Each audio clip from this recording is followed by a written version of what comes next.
Okay! Good evening, everybody. We did it. We freaking did it. Part 42. I haven't checked my playtime a bit, but goodness gracious, I'm just beyond excited to get started. So I'm gonna get my co-host, my friends in here because it is going to be an epic evening tonight. So, here we go.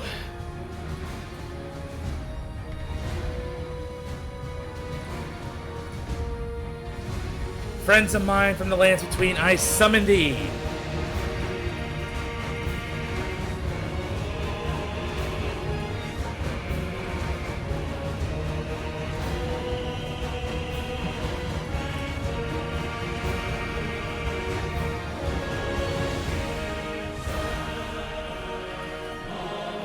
First we Elden, then we ring. Yeah, exactly. All right. I think the music might be a little bit too loud. Let me turn it down a little bit. I can kind of barely hear myself. Goodness gracious, I'm so excited. I'm gonna go ahead and grab the stream here. Wait.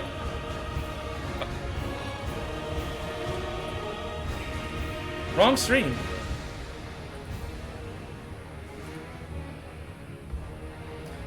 Oops. I clicked on the wrong group chat, but we're here now. Hey guys. My gosh. Even at the end, we're still learning. Exactly. So like, wait, why they showed it? Oh, it's another group DM.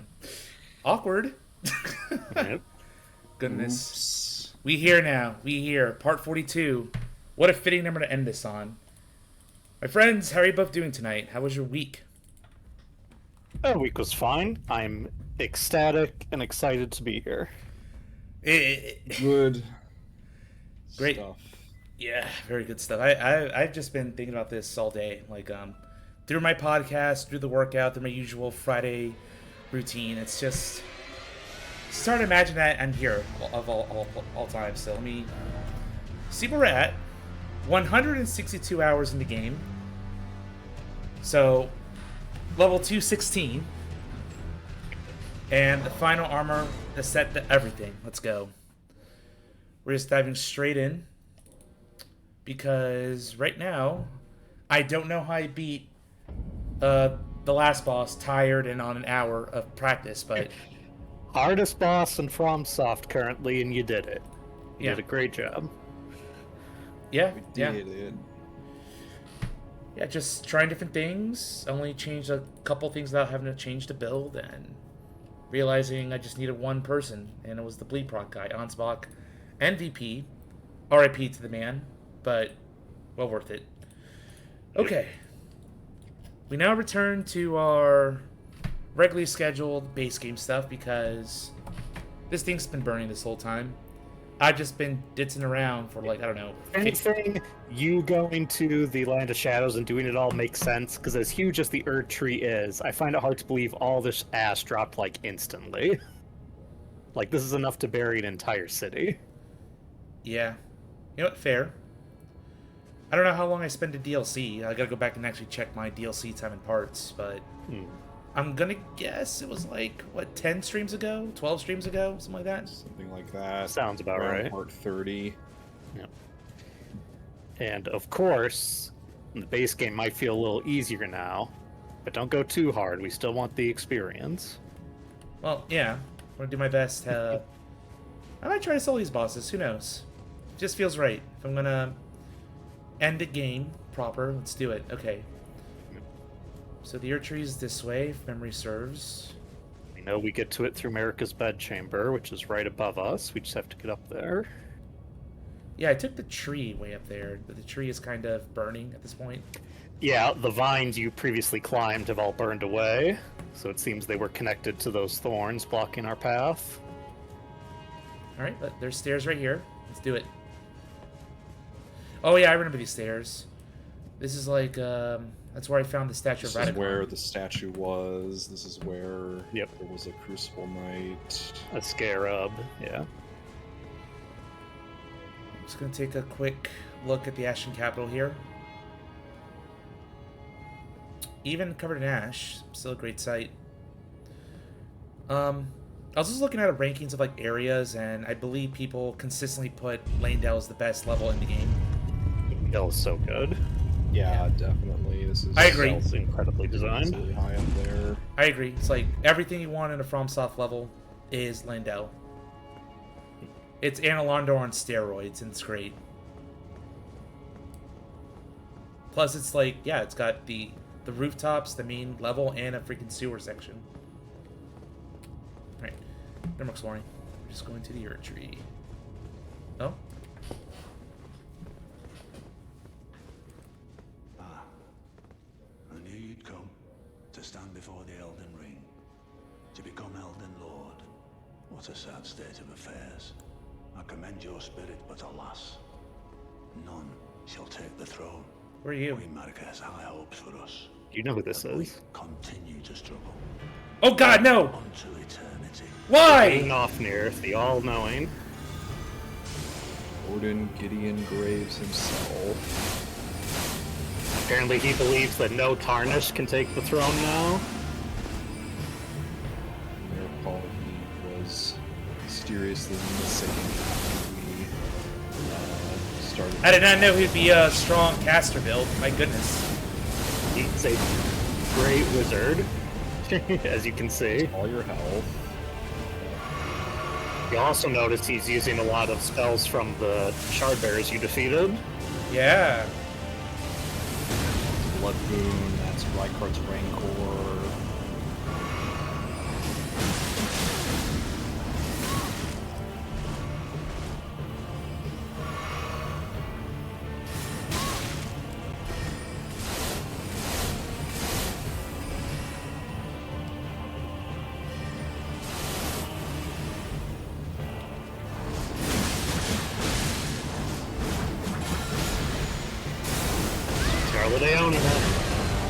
Oh, that's what it looks like.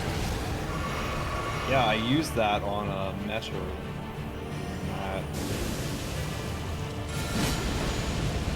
Oh, here we go again!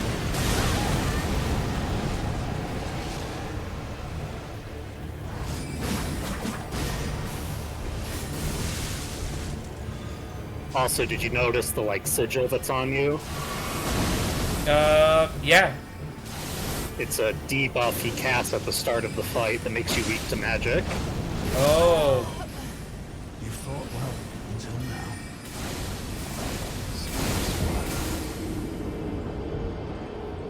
Obliterated by Comet every time. Yep. So yeah, what's really interesting is Gideon's moveset increases the more bosses you've defeated. Oh, okay. Yeah, So as if you you try to recall, over-prepare... Because essentially you bring him the information about them, and that lets him learn their moves. Got it. Yeah. Like the base Comet, the Law of Causality, and some other ones he always has, but like Rykart's Rancor, Blood Boon, Scarlet Aeonia. Yep, it's every major boss. And he's using it against me. It's basically like Owl from Sekiro in a way. Mm-hmm.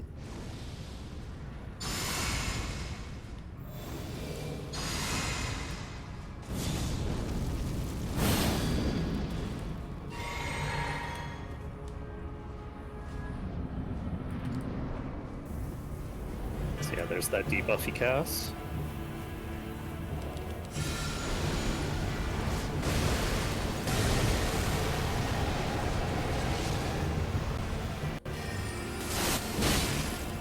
Nice jump.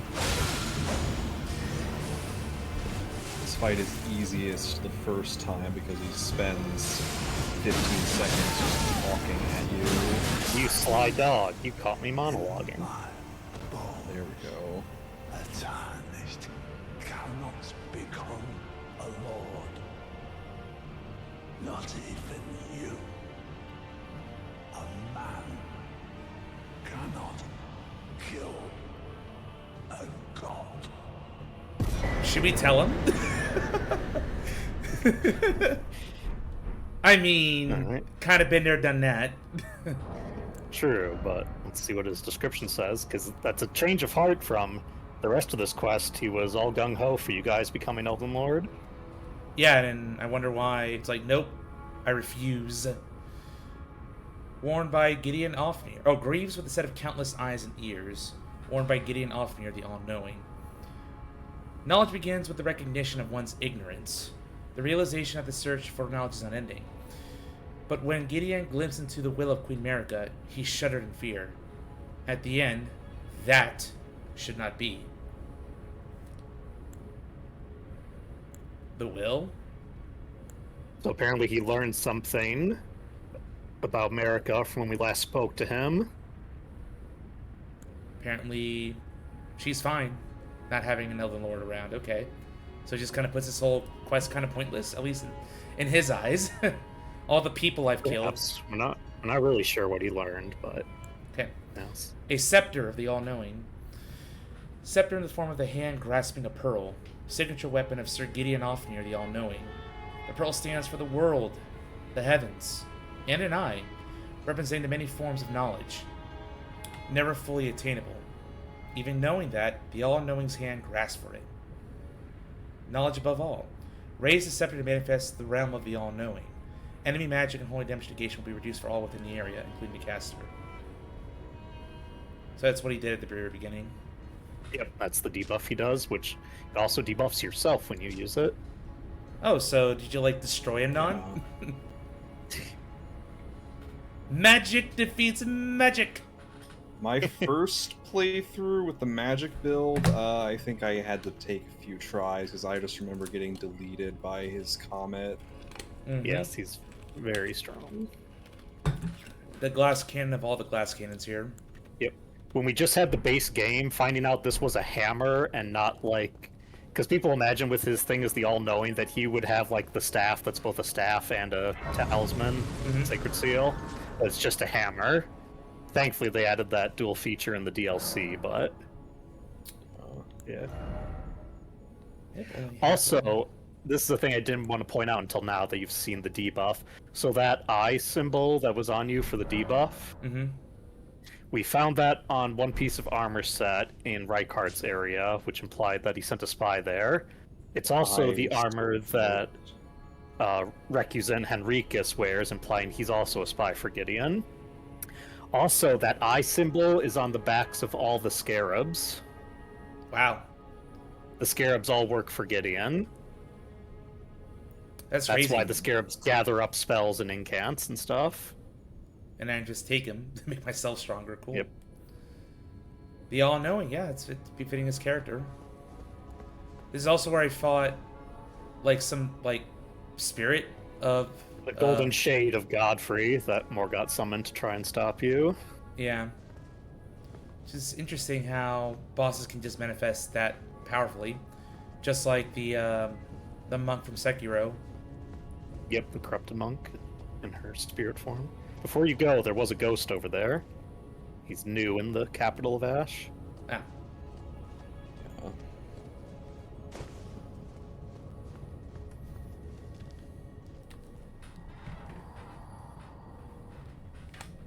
He is returned.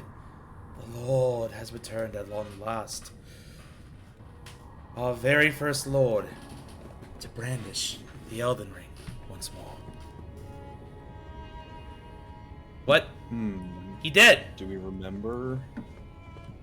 Makes no sense. He dead who? I mean, the first Elden Lord, Do you right? know- That's what he said. Do you know who you're talking about? The first consort, right? Godwin? Yep. Godfrey. Godfrey. Godwin's his son, but yeah. Well, all we know is that he was hounded from the lands between with all the ancestral tarnished.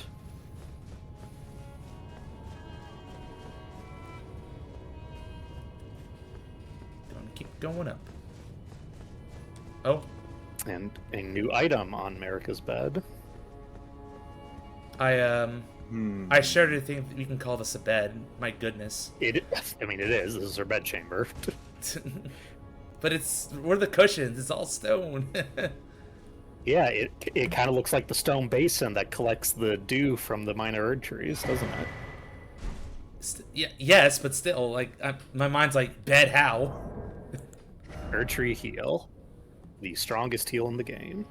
The silliest heal spell you will ever need. vastly heals HP. One of the ancient Erdtree incantations. Heals a vast amount of HP for its caster and nearby allies. The Erdtree once flourished with abundance, yet it was only for a fleeting moment. Such is the course of all life. A good observation. In the span of time, this is just a fleeting moment. Nothing. But it's significant to us. Yep. Yeah, there's been several things we found that talk about this age of plenty when the Erdtree worship first began.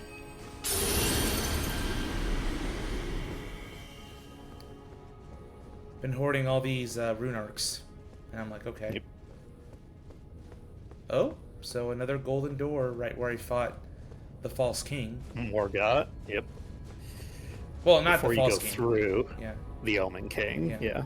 No, it's up on the next part Oh. of the stairs before you go through the fog. Hey, who's here? Nephili. Nephili. She's still willing to help you as the current Lord of Limgrave. Very cool. And also on the other side, it won't be here, but if you had accepted the Frenzied Flame and left Shabriri alive, then he's here to summon as well. Ah, okay. Well, I'm gonna go in with just me. See what happens. Yep. But do remember her being here, that is significant.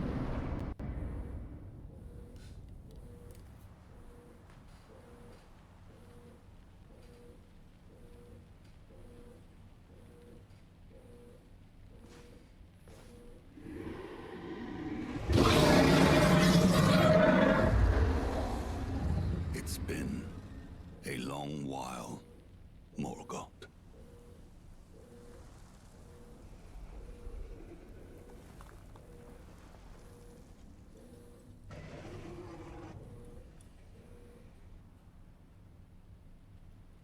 Long and hard didst thou fight, tarnished warrior, spurned by the grace of gold.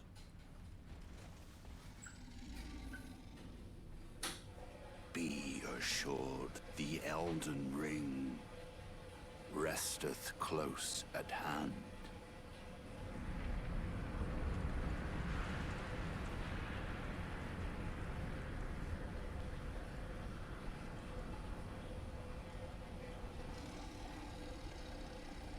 Alas, I am returned.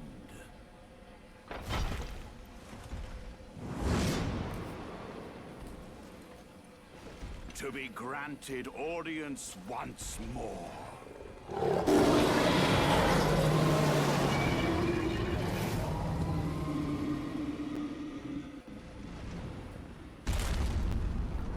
Upon my name as Godfrey,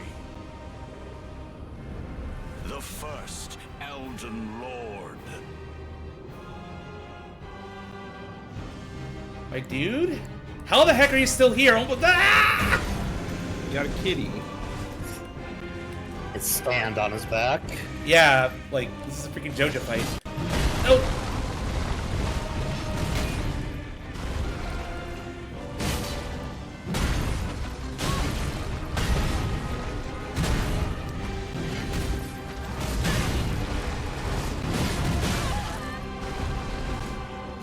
A lot of hyper for that.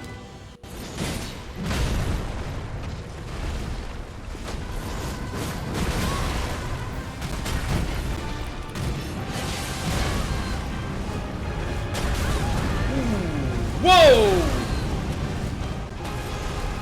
Splitting the earth. There's a guy who helped kill all the fire giants. Along with every other enemy Americas. Stop.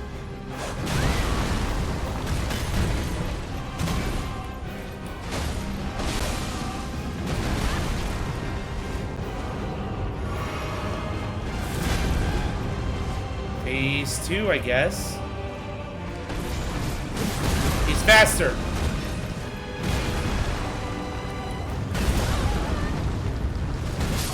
No! Oh, it's an AoE. I thought it was just a straight line thing. It's a slight Multiple AoE versions. Yeah. around it. Yeah, because it wasn't in the yellow area. It's like, what?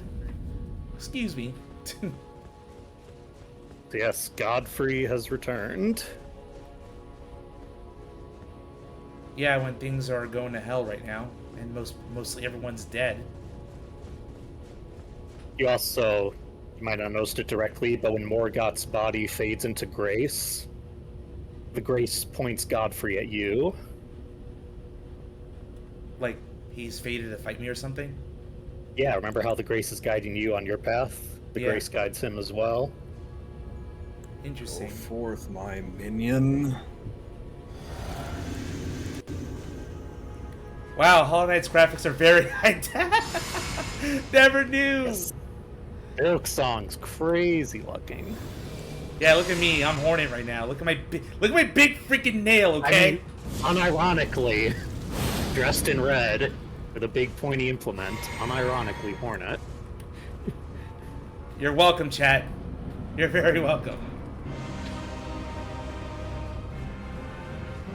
Your stream is listed as Hollow Knight, but I thought I changed it. That's weird. Still Hollow Knight. What? I thought I put Elden Ring. So the stream title. Did I just mess up? It's not that big a deal. I'll have to see when you have time. Yeah, it says Hollow Knight on Twitch. Fuck. Like it says Elden Ring Part 42 means Hollow Right. Knight. That's how we're gonna lure him in. The Silk Sanity continues.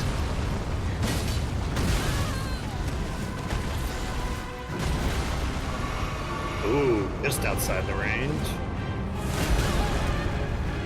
Ah, that Remember, you time. can also jump over attacks like that.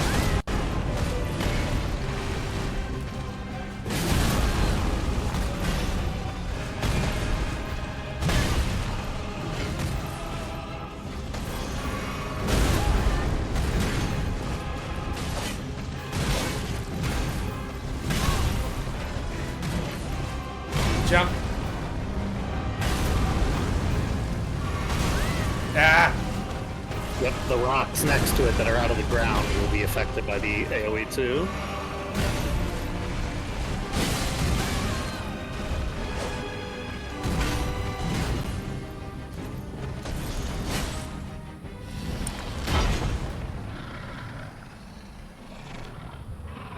I don't know if I can change on the stream manager. Maybe I can later.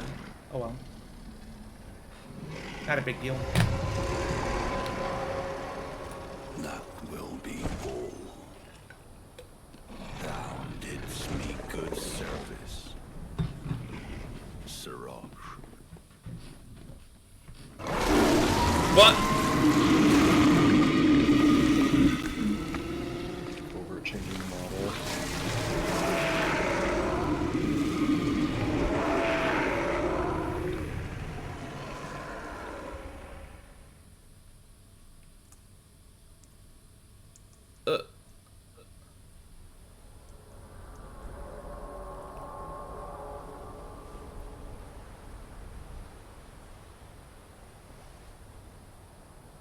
I've given thee courtesy enough.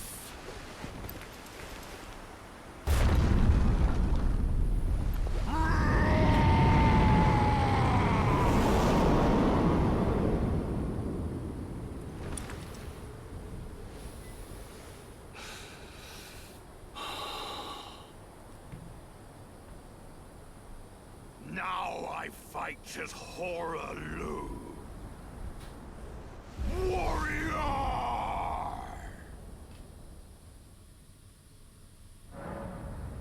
Okay then. Are you? What a tease! Please pay more money to unlock the final fight. Pulp. God damn it. Why would you do this, PSN? Do you remember the name Horlu? No. In the very beginning, when we had the intro, it talked about all these notable tarnished called back by Grace that we met throughout the story. Okay. And Horlu, Chieftain of the Badlands, was the only one we've never met so far. We met Nefelilu, which is a similar last name. So what could this mean? You What may could it also be? recall eons ago when we were at Village of the Albinorix and Nephili was angry about the injustice to the oppressed. She declared, "Now I am Nefelilu, Oh, warrior." that's why she's here, kind of. Yeah. I mean, specifically the language she uses. So Yeah. it's like this has certain implications for their custom, it would seem. Okay. I raised the Discord volume a little bit up because it's kind of hard to hear and I'm gonna miss the battle. Well, I'll have to fight phase 1 all over again.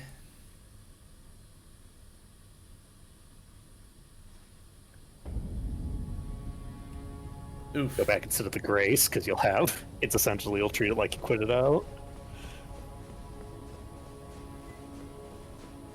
Warriors, come out to play! Thinking on. It's not at all how the guy says it in the movie, but yes. Which movie?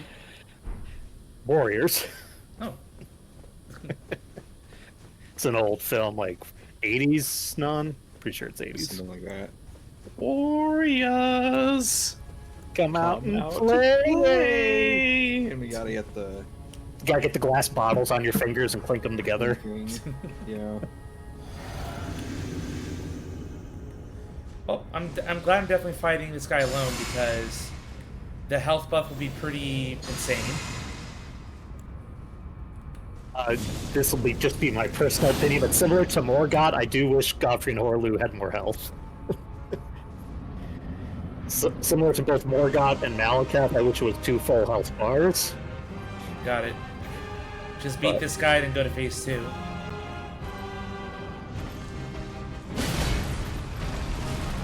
is worth noting that you're kind of overleveled. Yeah. Like, even if you hadn't done the DLC, that'd be pretty high for this point in the game.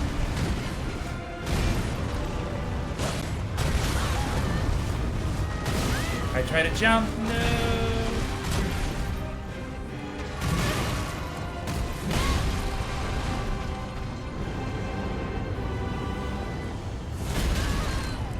Nope. All right, that's farther than that would be. Yeah, it's arena wide.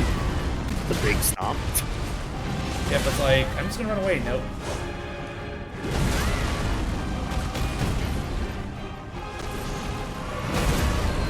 Don't forget your Ash of War, you can heal you when you're low. Jump.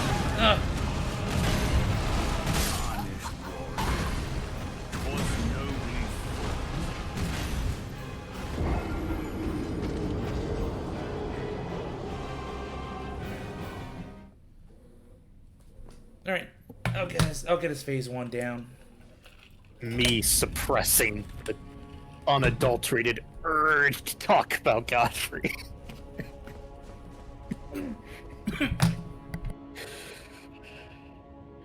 Excuse me. I was drinking water when you said that, and he's gonna help but laugh. Oh, yeah. Hey, Socrateser. Hi. Good evening to you. Do you need Look to at the have silks on. Aren't the Do you have graphics a- crazy? Divine Beast withholding your need to splurge about war? Maybe. Maybe. Not that far now. Just gotta hold on for this final fight.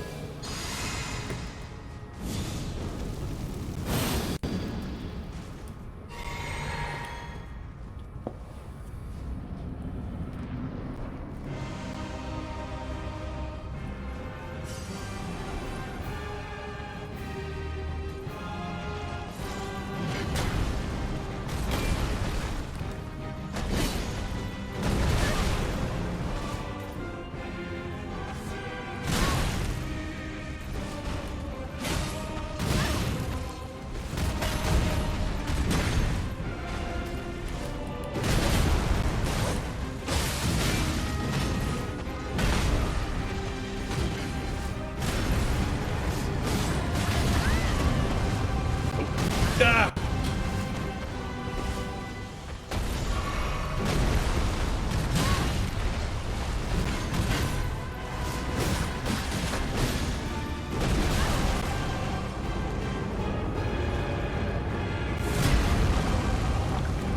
Actually, a thing I can point out is we know the Crucible Knights served Godfrey. Now you know where they learned their stomp from. Got it. Oh,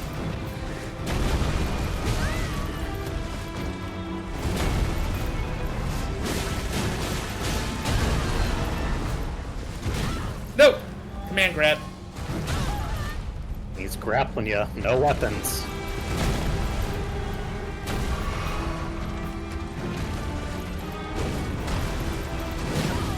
There it is! The dog. Freaking suplex over here. Well, not really, but rest. A bloody wrestler now. Oh shit. Yeah, you gotta run out of the circle of that effect.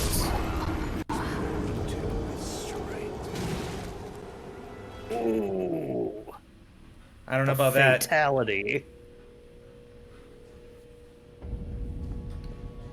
This guy's playing very aggro in phase 2.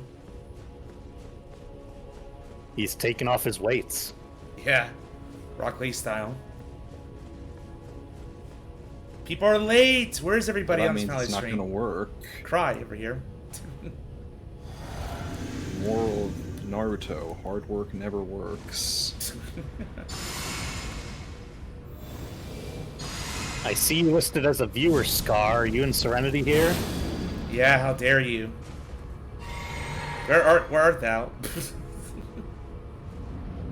Here we go. Morgan Lord Foul.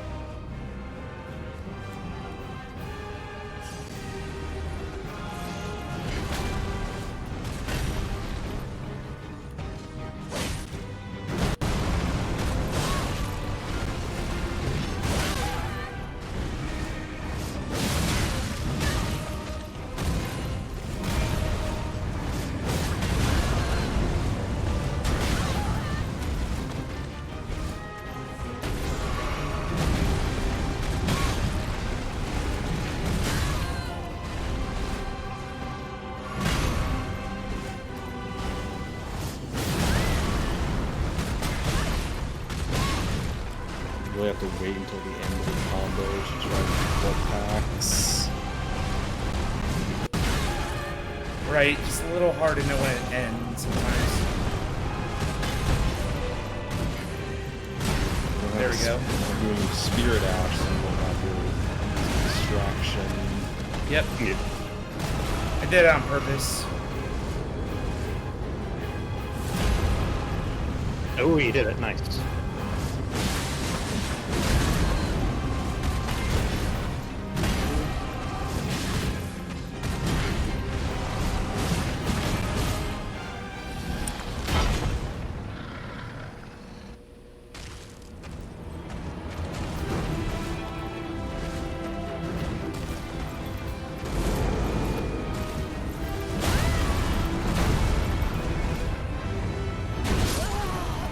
Nope. You can't roll or slow walk. You have to start running immediately away from him. Okay. The only one you can jump over is the shock wave, not the big eruption. Okay. So get out of the. Because it is throwing rocks up in the air from under you. So get out of the yellow circle then. Yep. Yeah. Okay. Just as far as you can. It's a little contradictory to the first phase combo, but I'll keep it in mind. It's, Not gonna whine about that now. I think it's Shadow Sunflower.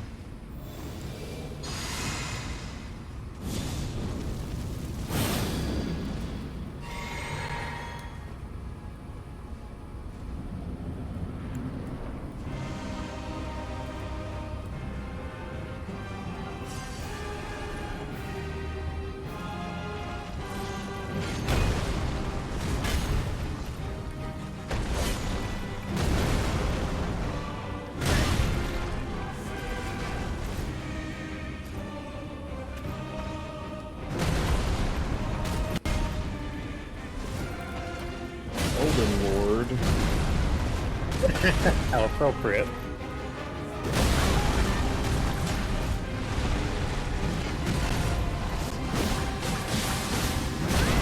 Nice.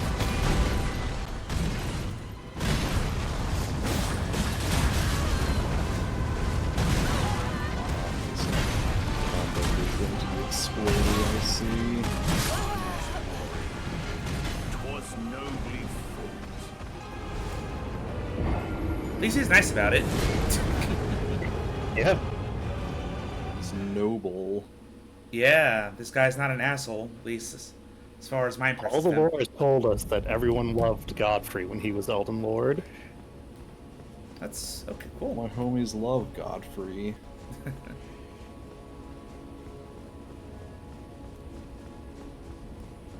Yeah, I don't know how to really... If I get hit by that crater attack, I can't really stand still. Like, I'm trying to scramble to my feet to jump it, but yeah, it's a little hard.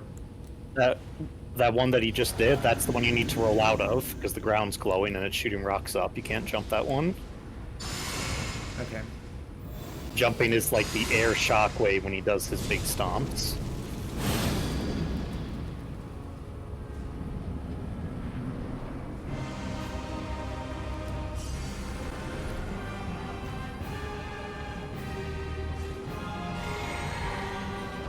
It's early. I think I'll probably take the dog out so it doesn't come in later.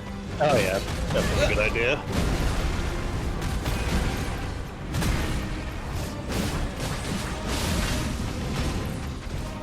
It's good.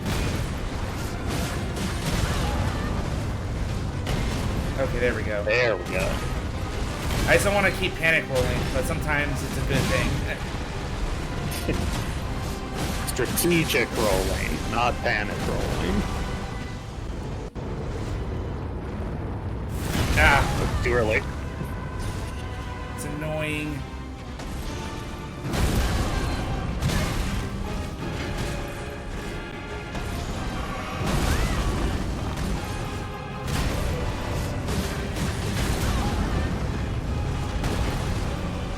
There we go.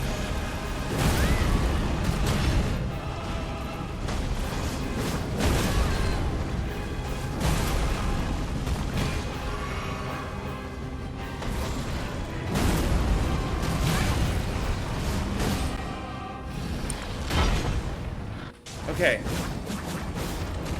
Somehow continue the animation. Good dodge.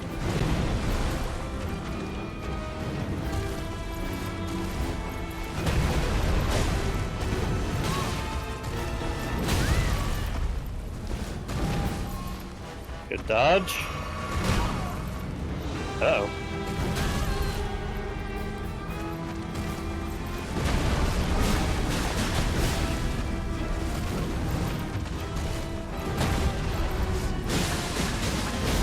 Jeez! Alright, that's another shockwave. Double shockwave.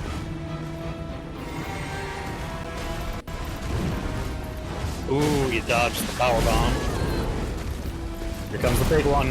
Run! Ooh, just made it.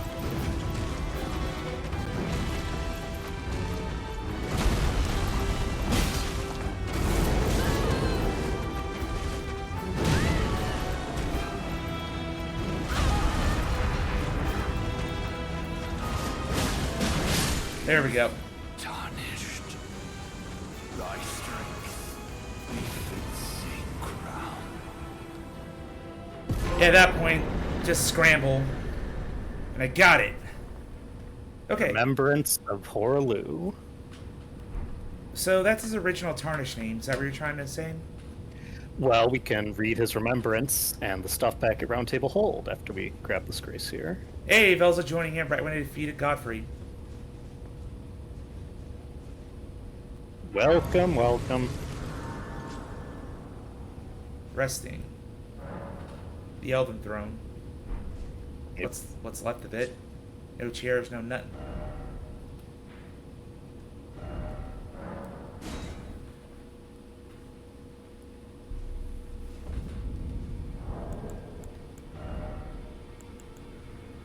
Remembrance of Horaloo. Okay, when Godfrey, first Elden Lord, was robbed of his grace, becoming tarnished, he took with him his kinfolk and left the lands between. After the long march of the tarnished came to an end, Godfrey divested himself of kingship, becoming a simple warrior once more. So, became consort, robbed during the Night of the Knives, decides to go in exile. No, Night of the Knives took place under Radagon's rule. Ah, Godfrey left before that. We can check what we get from his remembrance and his armor set. during the Shattering, I think. Nope, Shattering's after the Night of Black Knives. God damn it. Shattering's the most recent event before we show up. Shattering was when Marika smashed the Elden Ring and everything went crazy. Okay. You're up here, before all the DLC.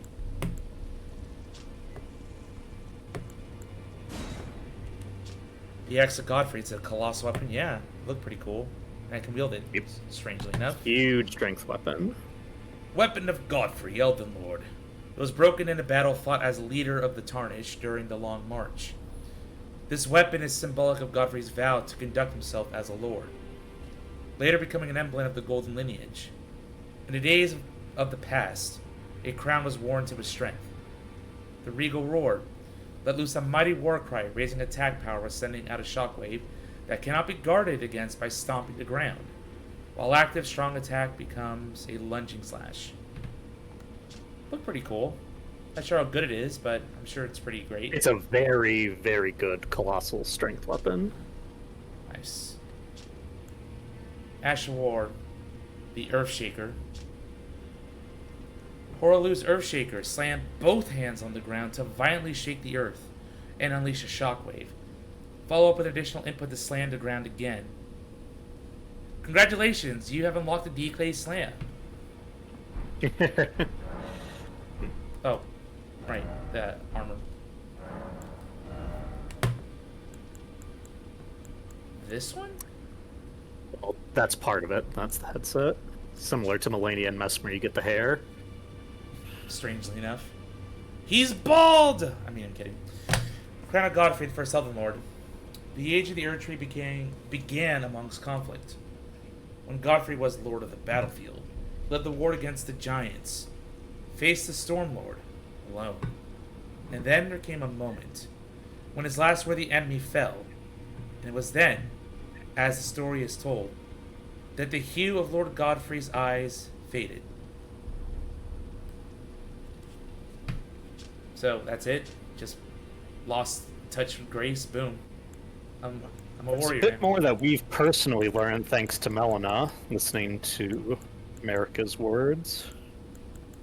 It's to the left of Mesmer's red armor. What up? Gaius, Malekith, Royal Knight, Lord of Blood. There we go. Yes. Armor of Godfrey, the first Elden Lord. The age of the Erd became amongst conflict. Yeah, so it's same thing. It looks cool. Yep. So yeah, it's the same description. So, let me The bracers. pull them up so I can make sure I'm saying it correctly. And right here.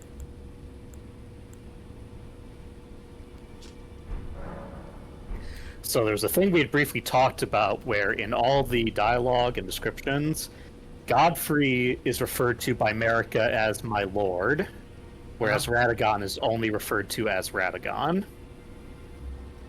which implies a certain sense of deference and, dare we say, love that Marika and Godfrey had that she didn't have with Radagon. The things are And- different. People love them. And there were two chapels where Melina told us Marika's words that were addressed to Godfrey. My lord and thy warriors, I divest each of thee of thy grace. With thine eyes dimmed, ye will be living from the lands between. Ye will wage war in a land afar, where ye will live and die. Then, after thy death, I will give back what I once claimed, return to the lands between, wage war and brandish the Elden Ring, grow strong in the face of death. Warriors of my lord, Lord Godfrey. Words from America. Yep. Okay. The general public just believes that Godfrey lost the blessing of grace, and that's why he and his followers were driven out.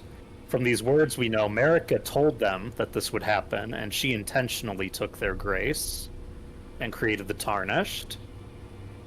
Ah. And then, as we're here now, if proof, she would eventually give it back for us to return, and for Godfrey or one of us to become the Elden Lord. That's quite a convoluted way to do things, but I'm sure it'll make more sense once I tie everything together.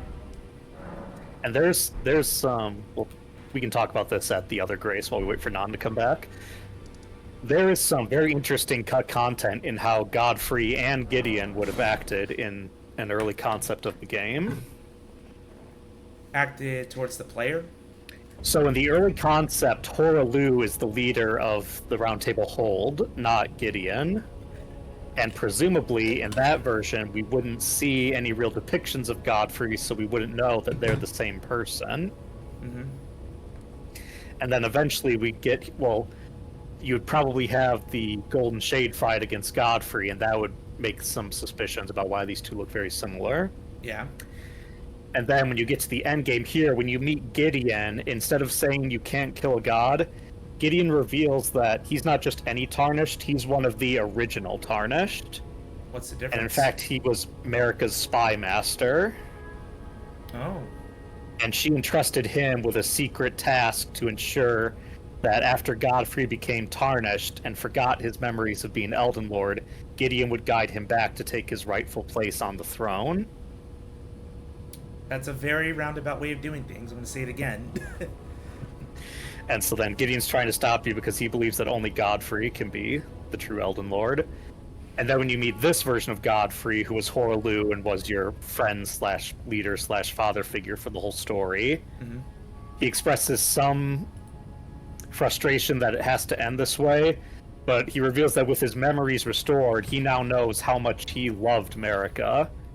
He didn't fight for her and do all this other stuff because she was a god or for any other reason. He loves her and their children, and so he has to do what's right and become the Elden Lord once more. Comes up to America and says, "You are my quest." You're as beautiful as the day I lost you, unironically. Damn. I'm playing some long-term cosmic soap opera here. So yes, that's from the original content, but there's still that respect from Godfrey in this one that we see with how he talks to you, and his final words are, "Brave Tarnish, thy strength befits a crown." Yep. So compared to most other shard bearers we defeat who are melancholic about their defeat and angry about it, Godfrey believes that if you're strong enough to defeat him, that means you deserve to be the Elden Lord. Well, let's not delay any longer.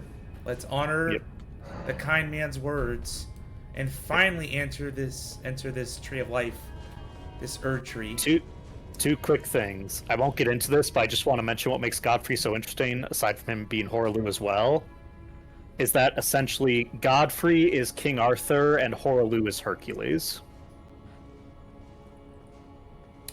I don't get the parallels, but I'm sure we'll go into it. I would have to describe it a lot.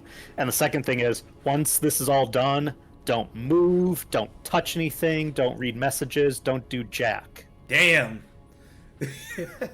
So once I go through this wall, right? No, once whatever happens, is what I'm saying. Okay, I'm going to listen carefully and try Don't be a Zeus and click something, because you don't want to lock yourself into an ending without knowing all the options again. Okay. So yeah. I'm going in. Here we are, entering the Erd Tree. Touch light. The mist. It's so it's too bright. Ah.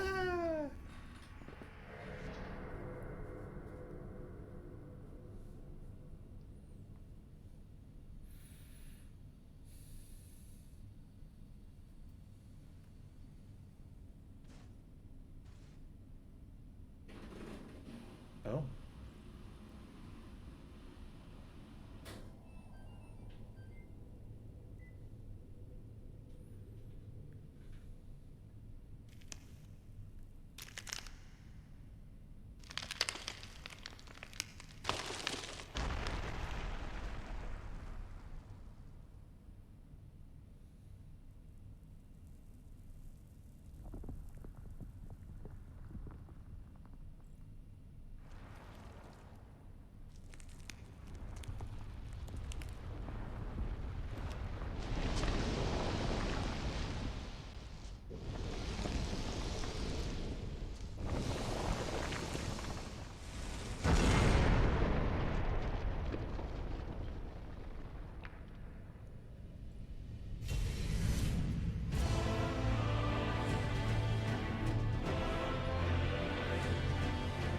It's the theme.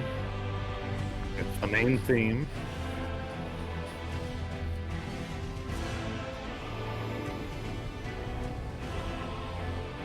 This thing ain't mortal. Radagon, we meet at Of last. the Golden Order. Radagon is America.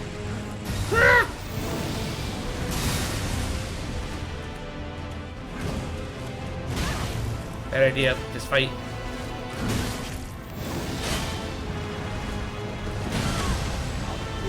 Command grab. Early buff thing. Attack is interesting.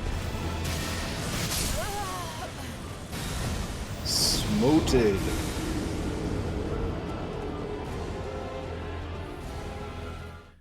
Although Radagon looks pretty in bad shape. Real bad shape. As did Marika in her crucified pose. Yeah.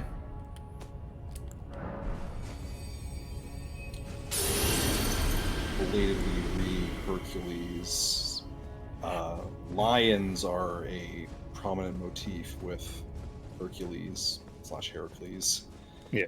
The Nemean lion was the first of his exploits and his trials, and you can buff now, by the way, before you go into the fight.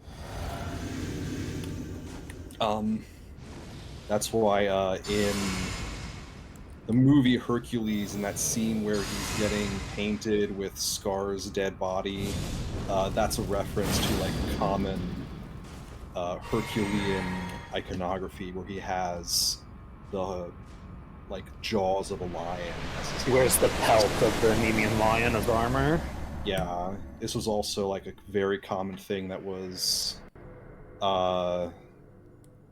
appropriated by various rulers that came throughout Greek history. It was famously used by Alexander the Great, and it was later used by the Roman emperors.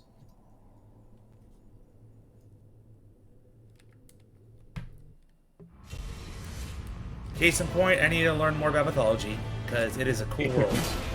Ah! Ooh, flowers on the ground. Rune. Cool. Alright, Yeah. need... That attack is interesting because you may recall the Black Knights basically did the same thing. What, they made flowers? That's another one. No, that thing where they like throw out the runes and then they explode. And the Great Hammer uses the heavy attack that makes runes on the ground that explode. Yeah. Before the DLC, this was the only example of that in the game. Yeah, so like, again, one of those things where they expect you to have played the game already. You see that happen from just some regular ass enemy. It's like, oh shit, what are we doing? This guy is hard to bleed. He doesn't seem to be bleeding at all, does he? No. I'm pretty sure he can be resistant.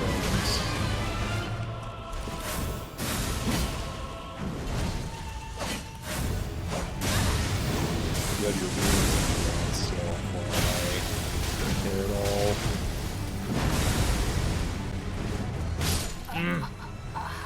Oh well. Yep, I'm gonna swap off some talismans. I'm not gonna trust the bleed proc here. I did double check Non because I was pretty sure myself. Yes, Radagon is immune to bleed. Okay. Time to change things up. Time out, I think coach. it's fire. I was thinking he's weak to. Yeah, it's like, the dude's not bleeding. I need to switch things up. He's immune. He's completely immune to bleed, sleep, and madness, and he has very high resistances for everything else. Poison. Makes sense, being a literal, well, god, but yeah, exactly. Another god we're fighting. Complicated. There's a lot of neat fan concepts about what Radagon would say, because you'll notice he has no dialogue, even when he kills you. Yeah. And Mysterious. while it would be cool, I believe that it's intentional that he doesn't speak, because what more needs to be said at this point? You both know why you're here. A lot could be said because we don't know a lot about Radagon. We know quite a bit about his personality. It's like I'm thinking about multi-hits, but it's like, or maybe Spirit Talisman instead. Could be good. Or Holy Resistance as well. Holy Resistance, he is doing a lot of holy attacks, and you do have the braid, the super powerful braid. Yeah. His wife's hair. There we go. I think His that'd be wife, good. his other Slash self. his hair.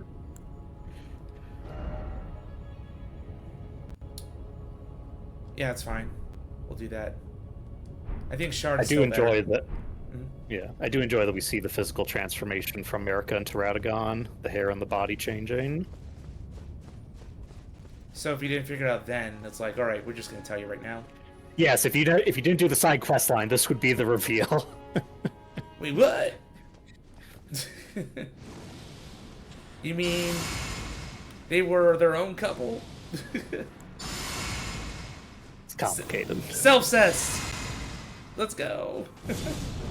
Kinda. I'm already so confused, but let's just. Oh, I forgot. It would require a lot of discussion that we won't do now. Slurp. I drink it.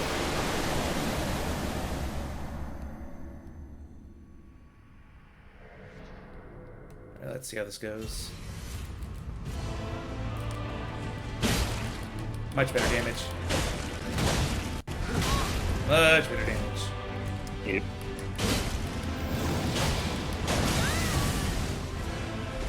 And you can still get healing with blood tax, you just won't get, bleed.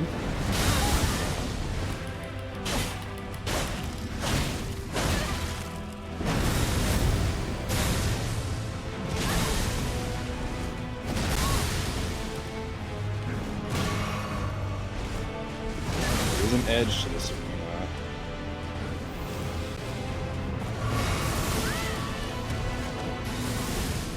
The holy damage negation is helping out a lot.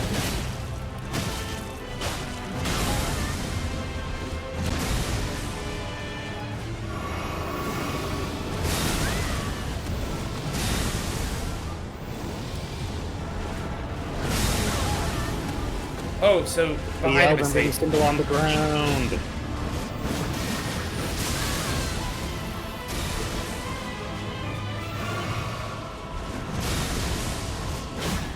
And we won't see it with your build, but he has a move that lets him parry and dispel any sorcery or incantation. Oh, Yeah, you're taking damage from all that light on the ground, Zeus. A lot of people wish that holy type lightning spear attack had been a spell we could get, but alas. Yeah. I'm honestly not complaining. There's so many attacks you get in this game. It's always that one More. thing. I know. but More content. It's the gamer horde mentality. It's like, but you have so much.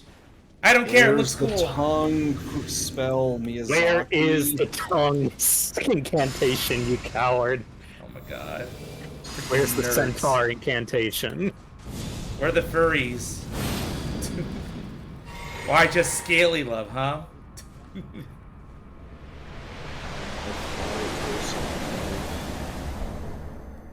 Alright. Round, whatever. Let's do this.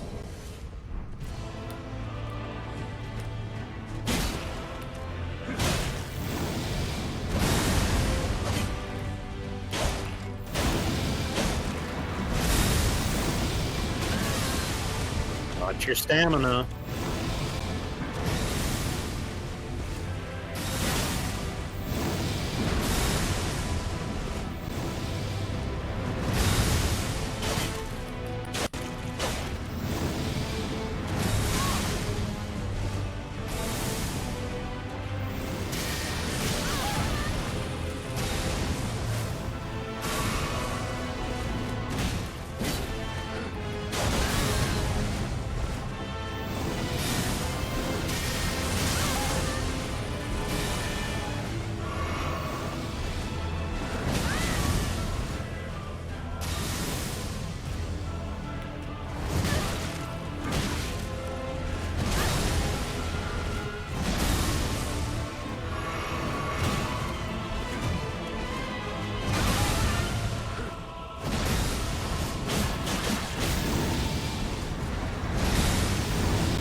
got a debuff on me again? Super.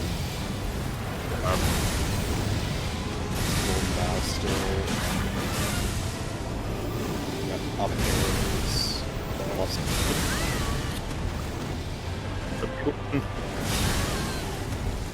Get the ring symbol. You're kind of breaking up again, Kuros. Damn you, Discord!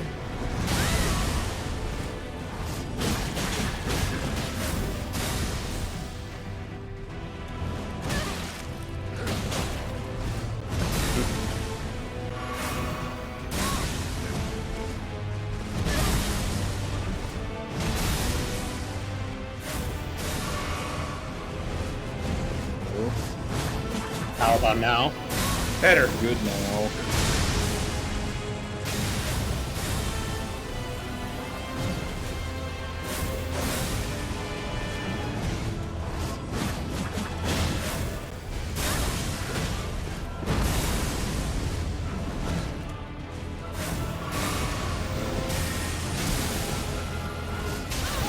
Ugh!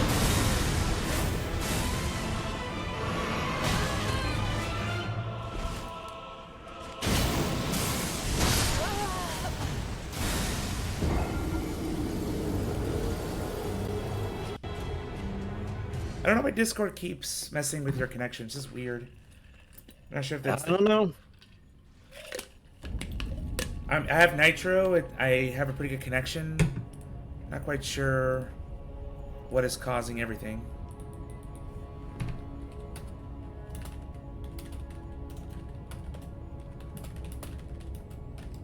Sorry, I'm just responding to someone real quick.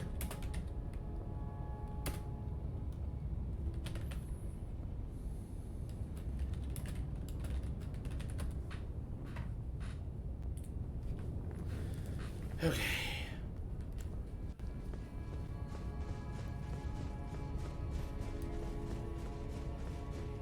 What's currently in your Flask of Wondrous Physic? That's a good question. Base defense and maybe You just look in. You stamina. can look in your inventory. If you roll over it, you'll see Opaline and Thorny. Okay. Oh. Successful attack power. It's not the worst. That'll help. That'll help my main skill. It's just, unfortunately, if I try and use blood attacks, most of the time we get punished at the trade. Mm-hmm. So You could try mixing in some jumping heavies with your pokes to build up stance damage. Yeah, I'm gonna have to do that. Just relying on blood attacks right now, even for health, is not a good idea.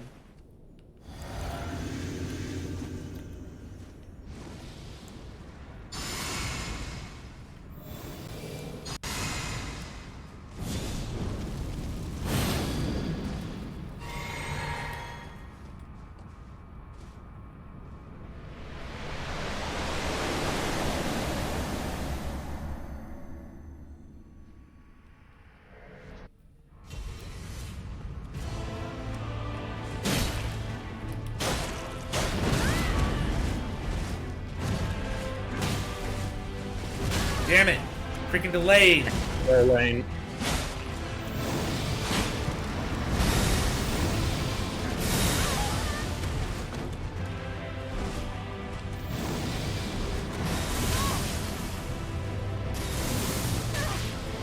Ooh! Drank from the wrong class.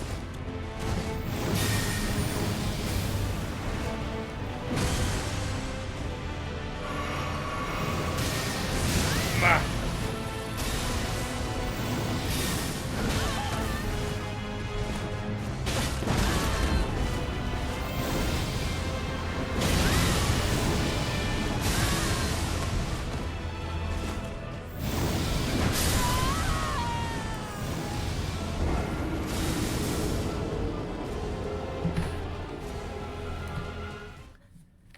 Yeah, it's tricky. You can't just roll back, but rolling forward risks the AoE damage.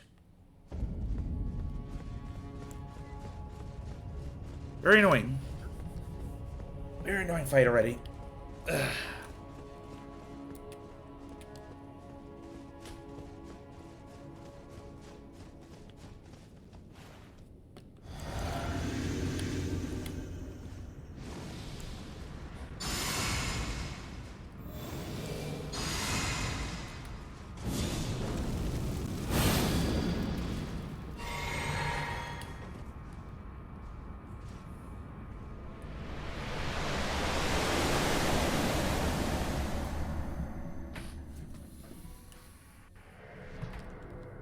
Apologies for any background noise. I don't hear anything. Good.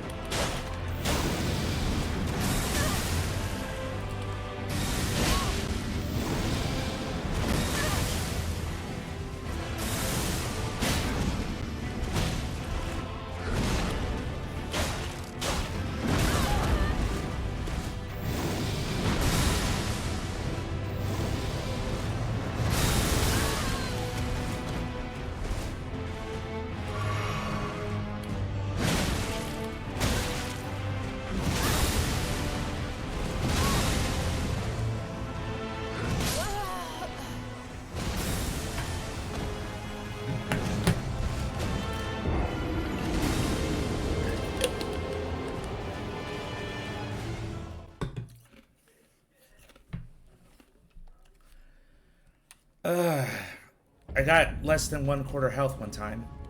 I'll get there. When he's doing those just standing smash attacks when you're right in front of him, Yeah. the AoE only goes out in front of him, so if you roll to his left or right to get behind him or to the side of him, you'll avoid it. Yeah, I'm just gotta be braver about that. And there's some attacks It's time that... to employ braverism. Yeah. Because there's some attacks that do go around him.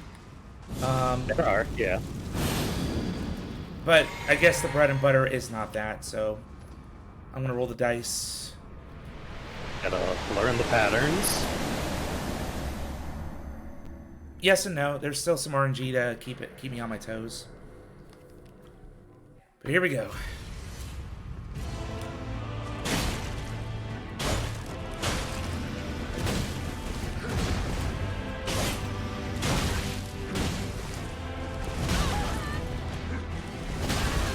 You're rolling way too early, my dude.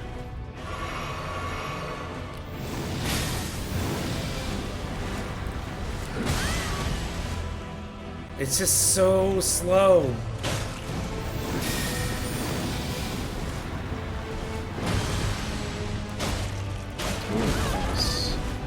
That attack is interesting because it's a grab, but it doesn't grab you. Alright, that one I have to run away.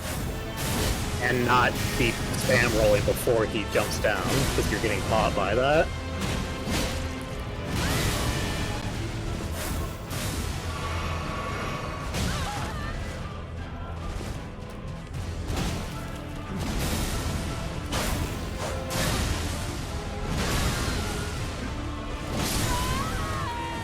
Always too early.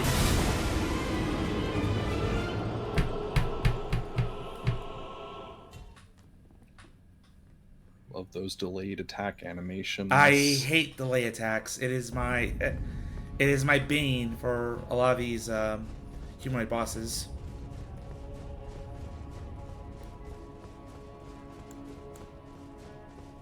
But I get it. It just seems like most of his attacks are delay attacks. It's like waiting builds tension, and then I have to hit the right time.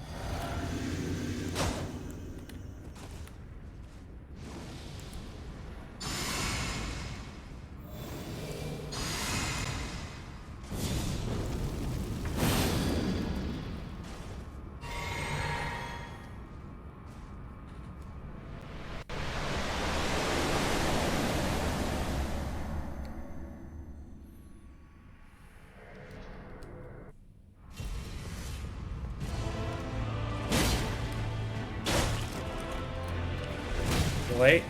Yep. Okay.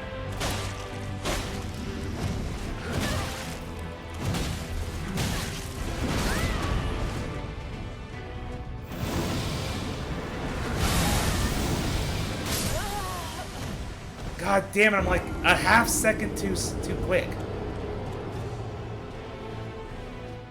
Plus, it doesn't help that he has the hammer, he has the arm raised, and he just follows you. So that is insane. IRL. Just stand your ground and wait for him to swing. No, because okay, it is. All right, I am psyching myself out. I am psyching myself out here. Jeez.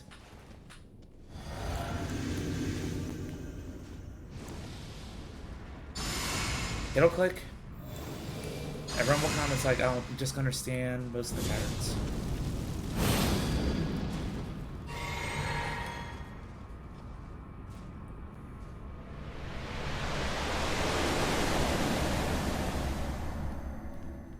All right, do I have everything?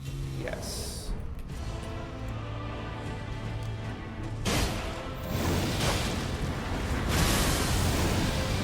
There. There we go.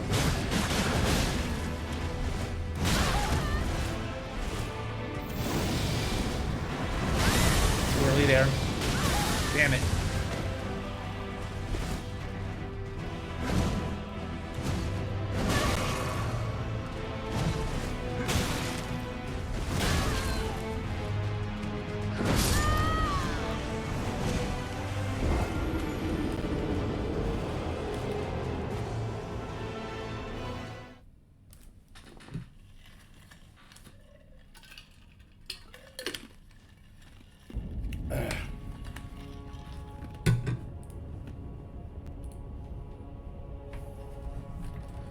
No problem.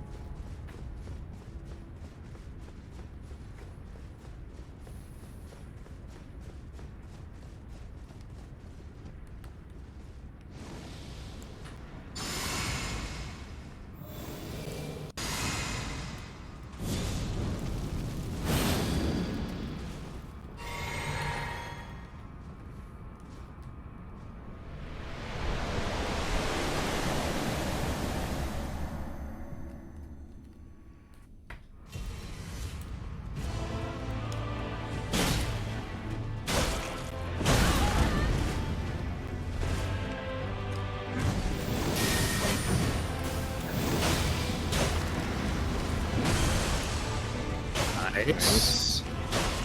Luck. If you keep saying that, you're not gonna get better.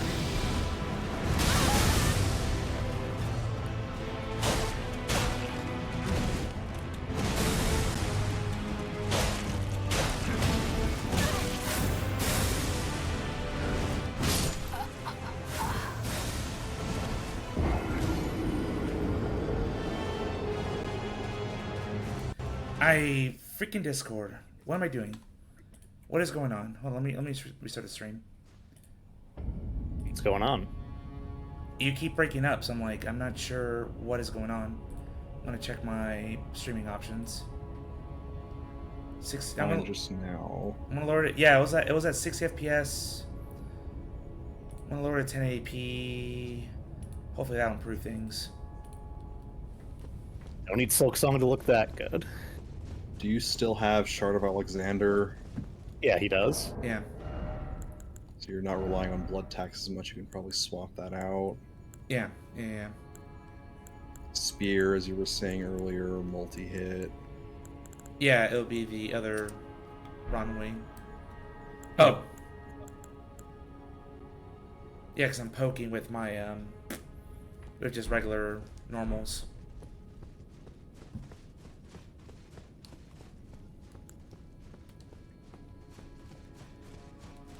Yep, just gonna adjust volume again, because a little hard to hear. There we go. I think that'll be better. Okay. Big ol' reset.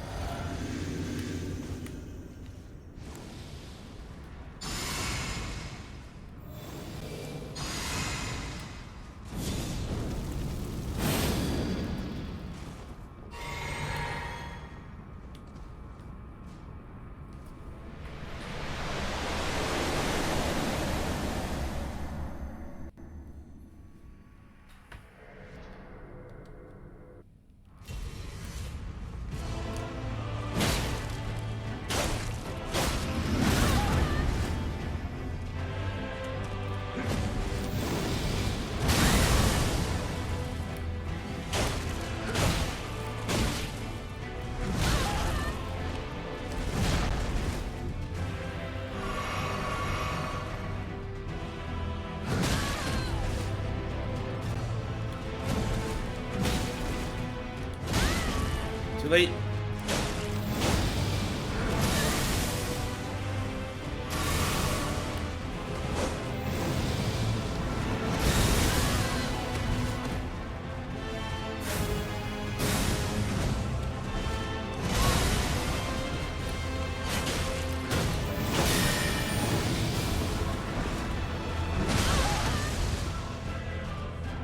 One, two, maybe.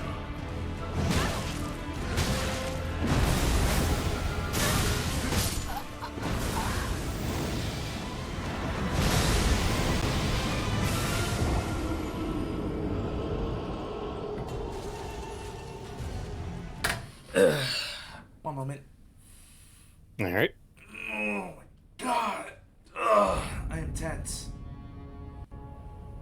You do have your spirit ashes. Yeah. I've been not wanting to use them. It's like, We used them the entirety of the rest of the game. I know. It's like I thought it'd be easier. Really? This. No. There's really no benefit of not using them now. Fair enough. It's like, yeah. I'm gonna throw the white flag. This is just hard to learn one-on-ones. And I don't have the patience for it. It is a lengthy experience. Yeah. Not personally for me, but it depends on the build. Yeah. And for me, it's like, yeah, no.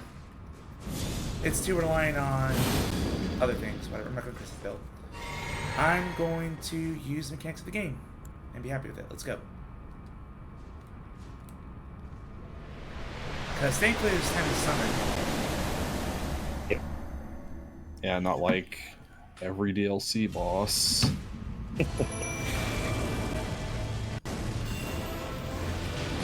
Ah, there you saw him do the deflect.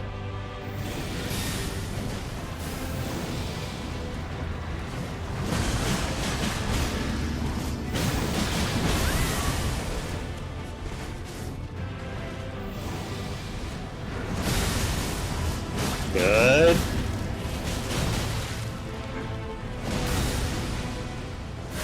Oh, FP management, number 3. yep. Similar to his other ones, if you get behind him, he can't hit you. But we're already out here. Yep, too far away.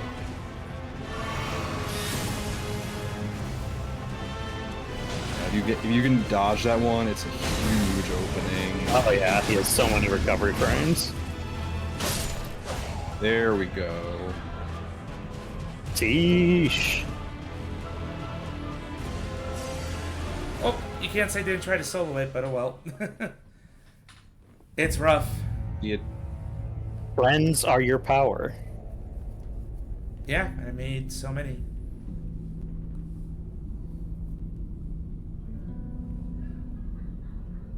This does not look like dying. No.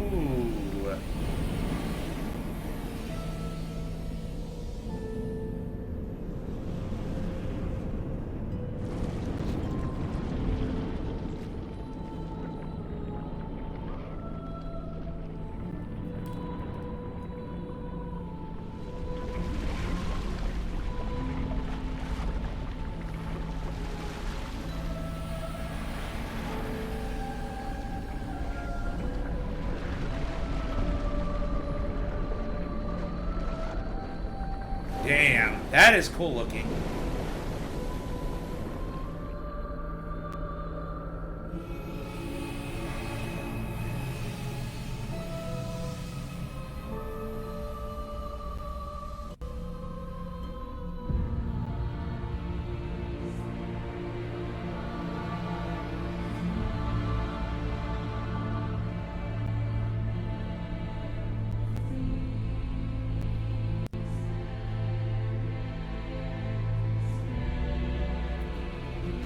The Elden Beast.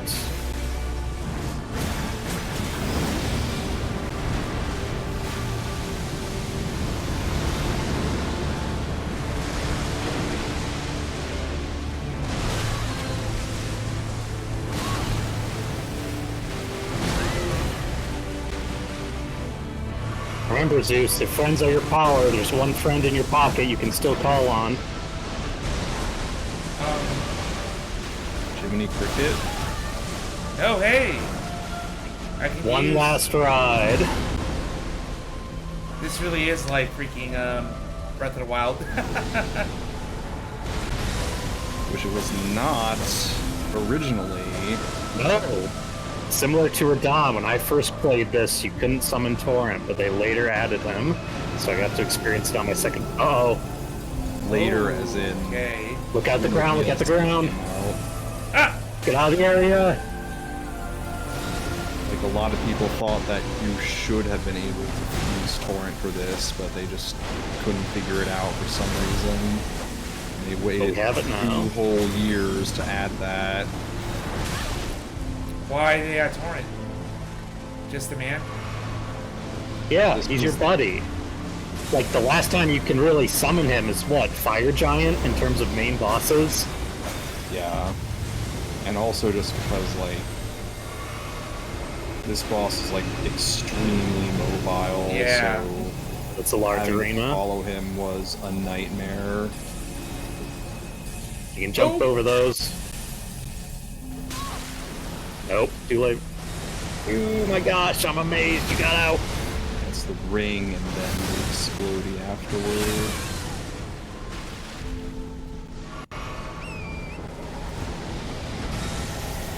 Oh! He's got a lot of shit that he does. That's kind of like Stell's Exploding Stars Nebula.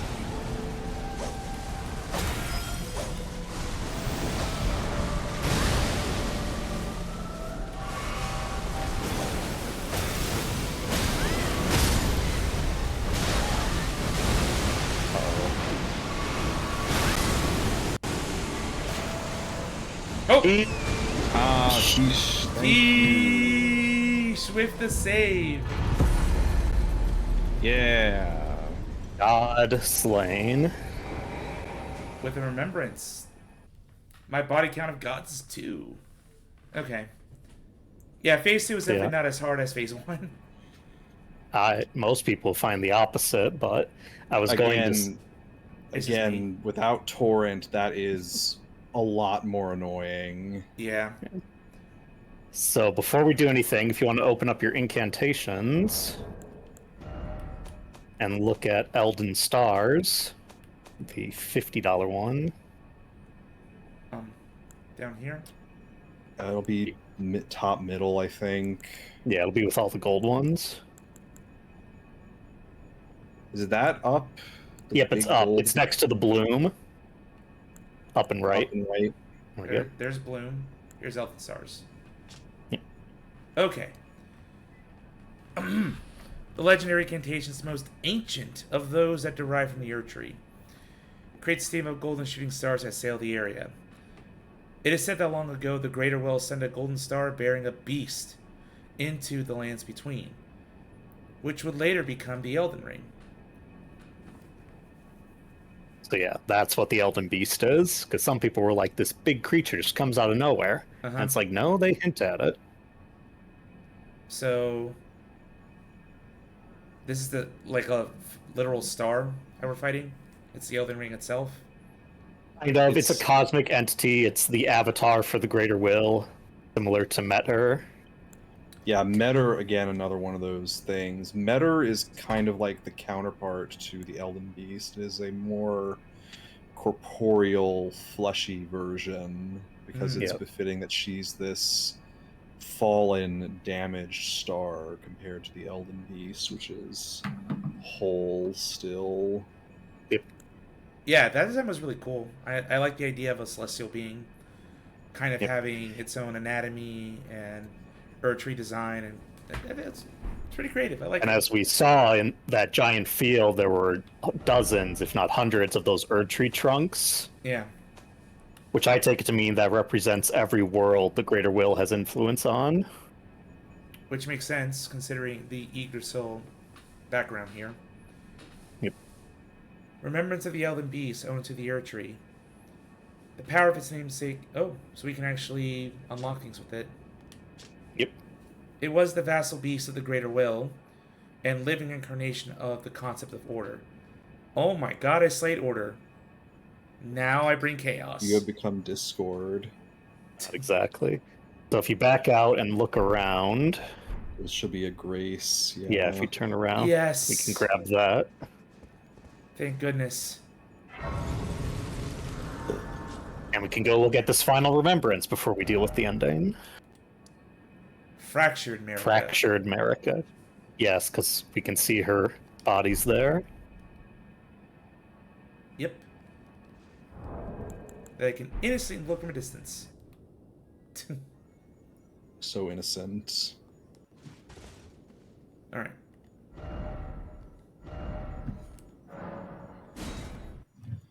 So, with the god slain, the world's not really going to change. It's still burning. You need to mend the Elden Ring to fix everything.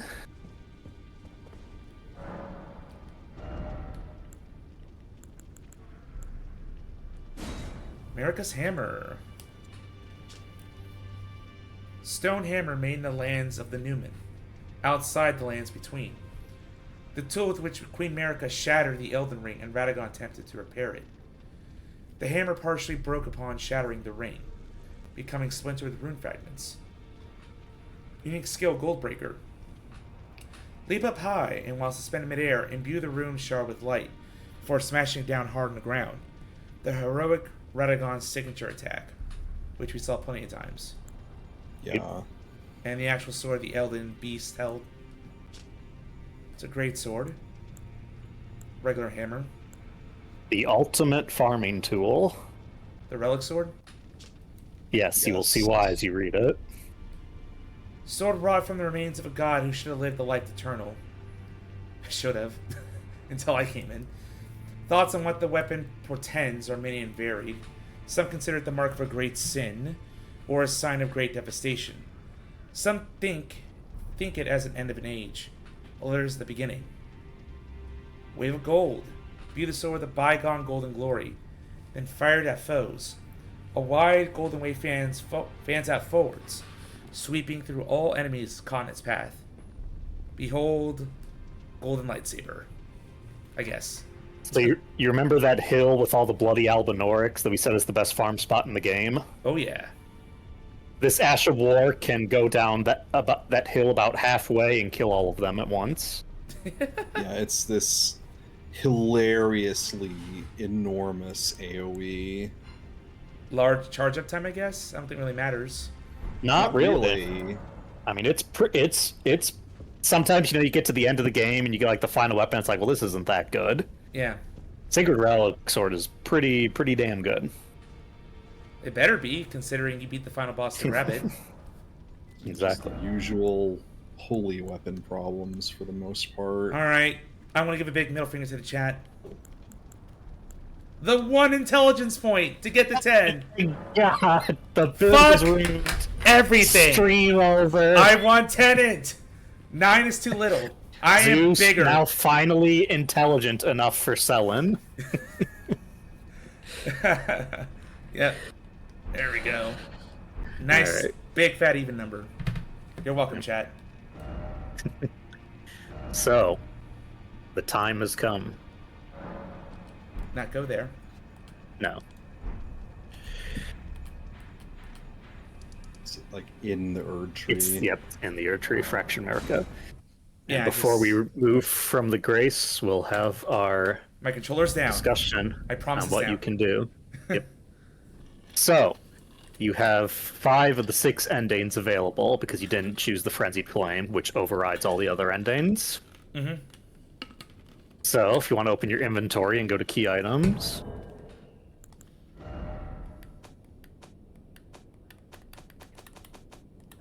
There we go. Scroll down to the Mending Runes. We'll just go down this way. Past the tears. Past. There they all are. this- They're those. They're those 3 right by the Stone Sword keys. Oh, But before we look at them, you can just scroll over to the Stone Sword key. There's the basic option, because remember, all those Mending Runes and other stuff were all side quests. right. So you could get here with you have all the other Great Runes, use those to fix the Elden Ring, and that would be it. Okay. You'd put things back to the way they were. Okay.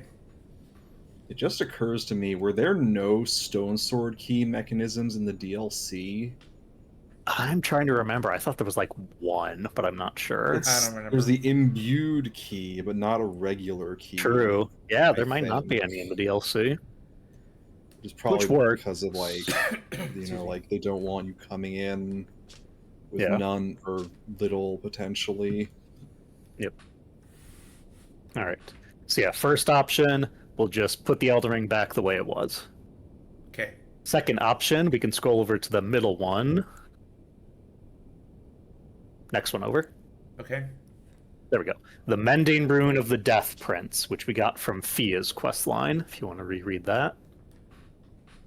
Gestated by Fia, the Deathbed Companion. Used to restore the fresh Elden Ring when brandished by the Elden Lord. Form of the two Hellebrand half-wheels combined. It will embed the principle of life within death into order. The Golden Order was created by confining death and death. Thus, this new order will be one of death restored. So if you remember, while it's not a great rune we can use, you did get the Rune of Death when you defeated Malekith.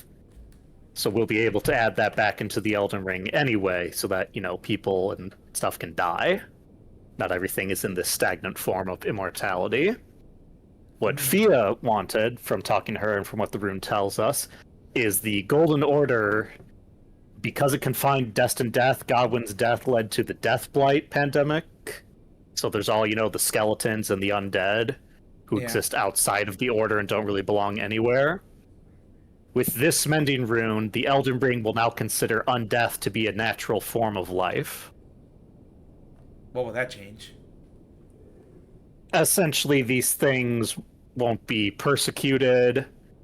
Undeath will just be like the next stage in what happens when you die.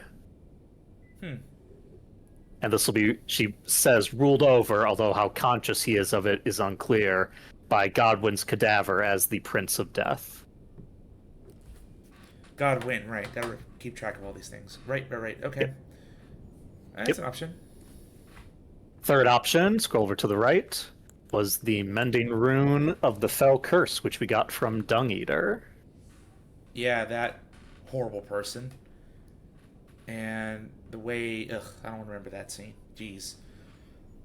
So, about this curse. The reviled curse will last eternally, and the world's children, grandchildren, and every generation hence will be its pustules. If order is defiled entirely, defilement is defilement no more, and for every curse, a cursed blessing. Which makes no sense to me. How can a curse be a blessing? It's an oxy... They're complete opposites. As we heard from Dung Eater's armor set, Dung Eater, his wickedness is his own, but this, not compassion, but I'd say kinship he feels with the Omen, the Misbegotten, the Demi-Humans, all these races who are considered impure and inferior by the Golden Order. This curse will essentially affect everyone, and if everyone is cursed, then no one is. There will be no outsiders, no lessers, no greaters. Everyone will be equal in their defilement. So everyone... The Golden Order will no longer have power. So everyone just becomes lesser beings, or the... Not lesser, that's... Dung Eater would disagree with it. It's different. It's still defilement, so it's like defilement by the Golden Order standards. So does everyone become an Omen? Does everyone just become... I'm a little lost there. I get the Eventually, gist. yes. Okay. Yes. This kind of has new implications with the Horn Scent existing now. Yeah. So, and we have a whole we know that there's culture around these entities, and that's they have their own values. Yep. Dung Eater's path, though, is a bit more sadistic, because his whole thing is he does what he does to ensure people's souls can't return to the Erd Tree. So everyone is equal, but all the blessings that come from grace and golden order will be unobtainable. I see. The order will be defiled entirely. And in every curse, a cursed blessing.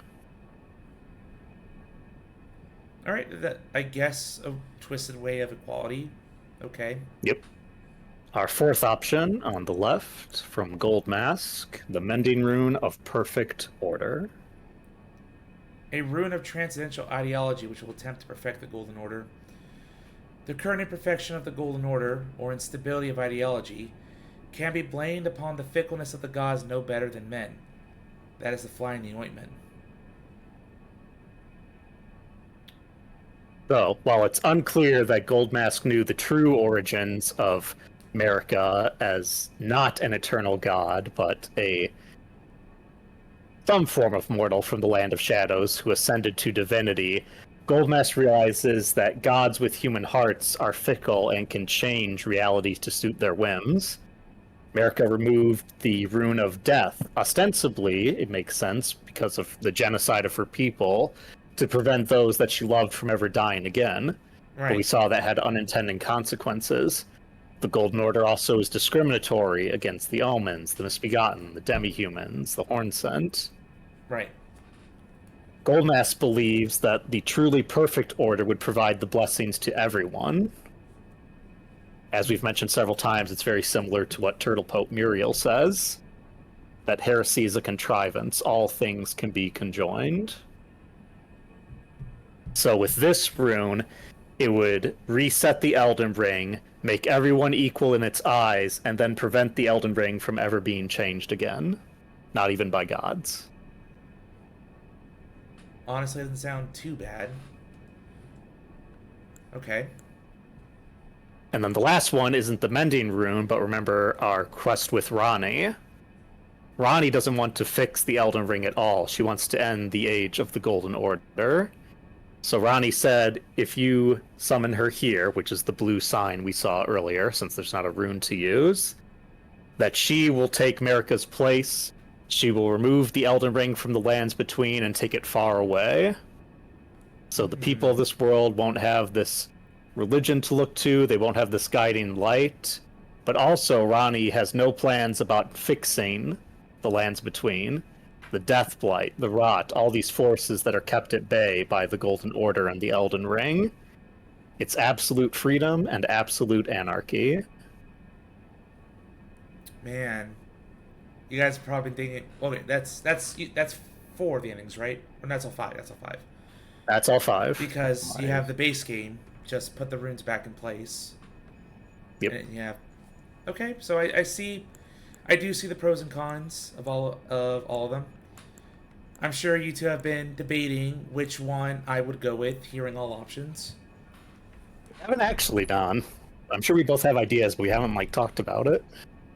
You know me well enough. It's like, what do you think I value? I mean, don't say it, but Yeah. Your wife? So to use the runes, yes, you are engaged to Ranni as well. Also, her sign's on the right, just in case you want to know. oh, hi. So that blue sign, one. that's choosing her ending. If you approach Marika, then you use the runes to mend the Elden Ring. Let me think about this. Decisions. Wait a minute, this isn't Hollow Knight. Oh my gosh, I'm sorry! I thought I clicked Elden Ring on here, but apparently... So I guess we didn't specify it. In every ending where you fix the Elden Ring, you become Marika's consort and the third Elden Lord. Oh. And then Ranni's ending, you become her consort. Not really Elden Lord, 'cause she's getting rid of the Elden Ring, but you're her consort and she's the god. But yeah. In all the other endings where you fix the Elden Ring, it's again, you become Marika's consort and the third Elden Lord. Lunar Lord. Let's see. Oh, man, I'm torn. Because with Ranni here, we did a long quest line to get her. It had some very touching moments. But she did kickstart a lot of suffering in the world by trying to take things on her own. She is the singular cause for the shattering. Yeah, She so it's did like- have her brother, potential betrothed, assassinated Yeah. to free herself. She wants to free herself and free everyone else, but that path was paved with corpses of friend and foe alike. Yeah. So I don't trust a woman like her, but I also have my issues with Marika, but she's also been around longer. Plus I never really got to know her, so it's like That's very intentional. We know a lot about America, but we don't have the chance to speak to her. She's a god. She's far removed. Yeah. So We can that's make assumptions based on the life she lived as a mortal, yes. how good the Age of the Erd Tree was, and then how things slowly fell apart, till eventually the death of her beloved son drove her to shatter the Elden Ring. And all these hints of hidden plans with Godfrey that seem to suggest she had grown to question the Golden Order and sought to defy it because, despite being an all-powerful god, once again she couldn't save the people she loved. Yeah, it's a huge tragedy here. So, just to again remind myself, I already know the options. I'm not picking base commanding. I'm not picking that because I think that's just basically like becoming the fire in other games.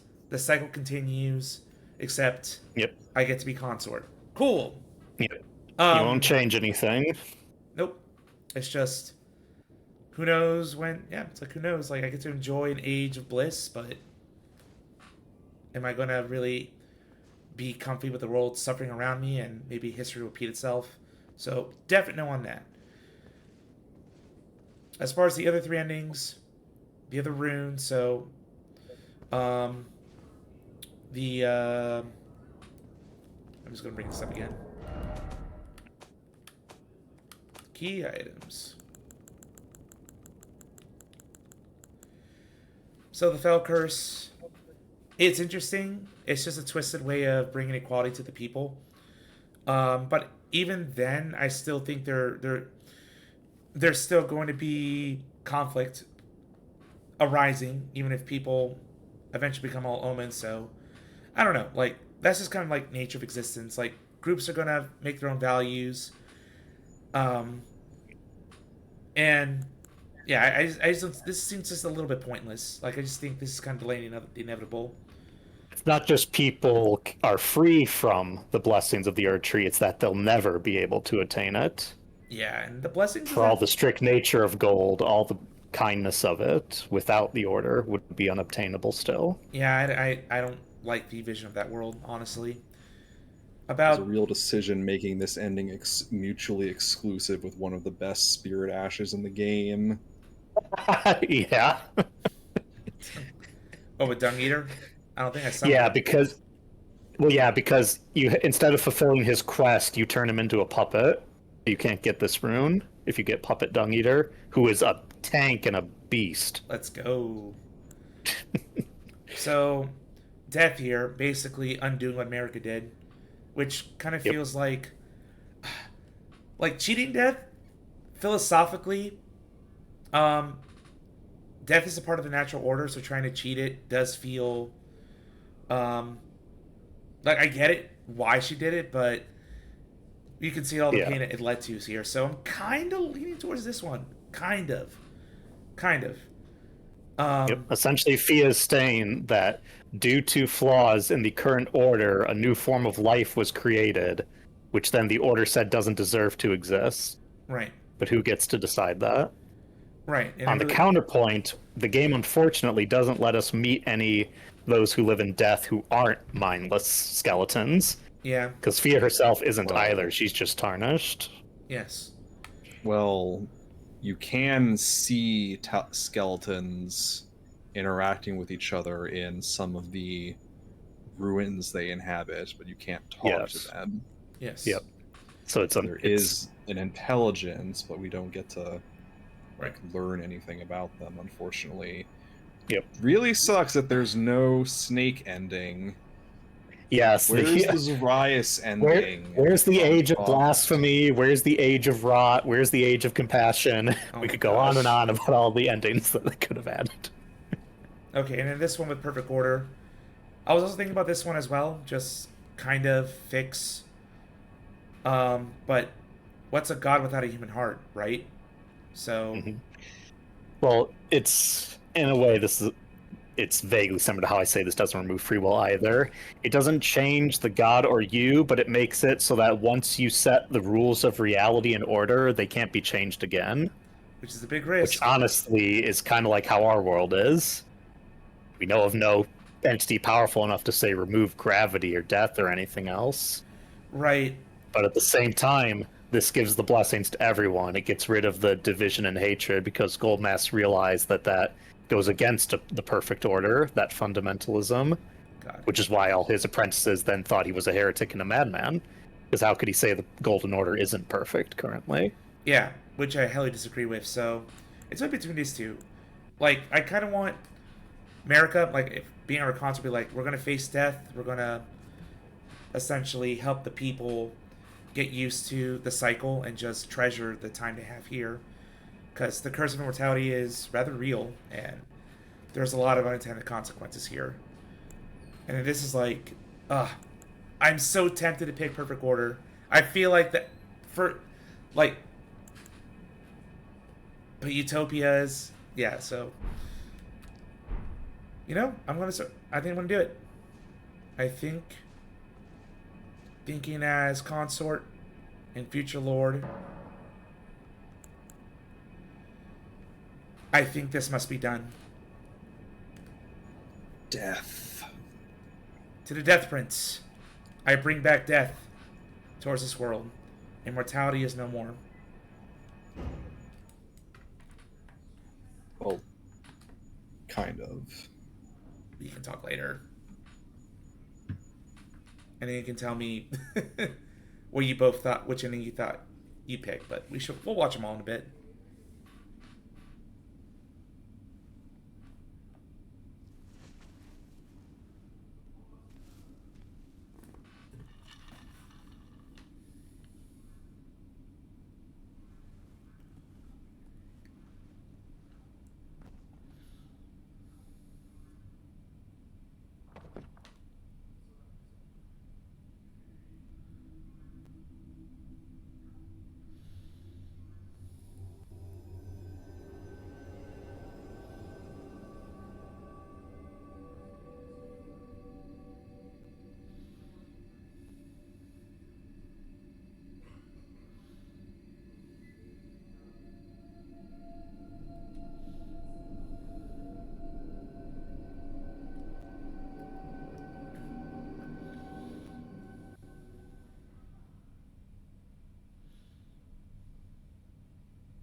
The fallen leaves tell a story of how a tarnished became Elden Lord. In our home, across the fog, the lands between.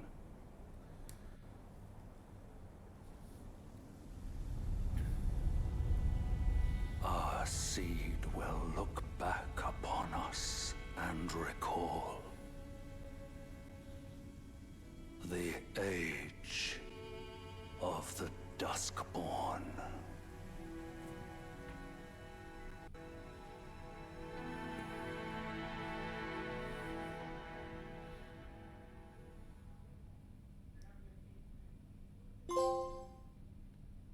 Hooray!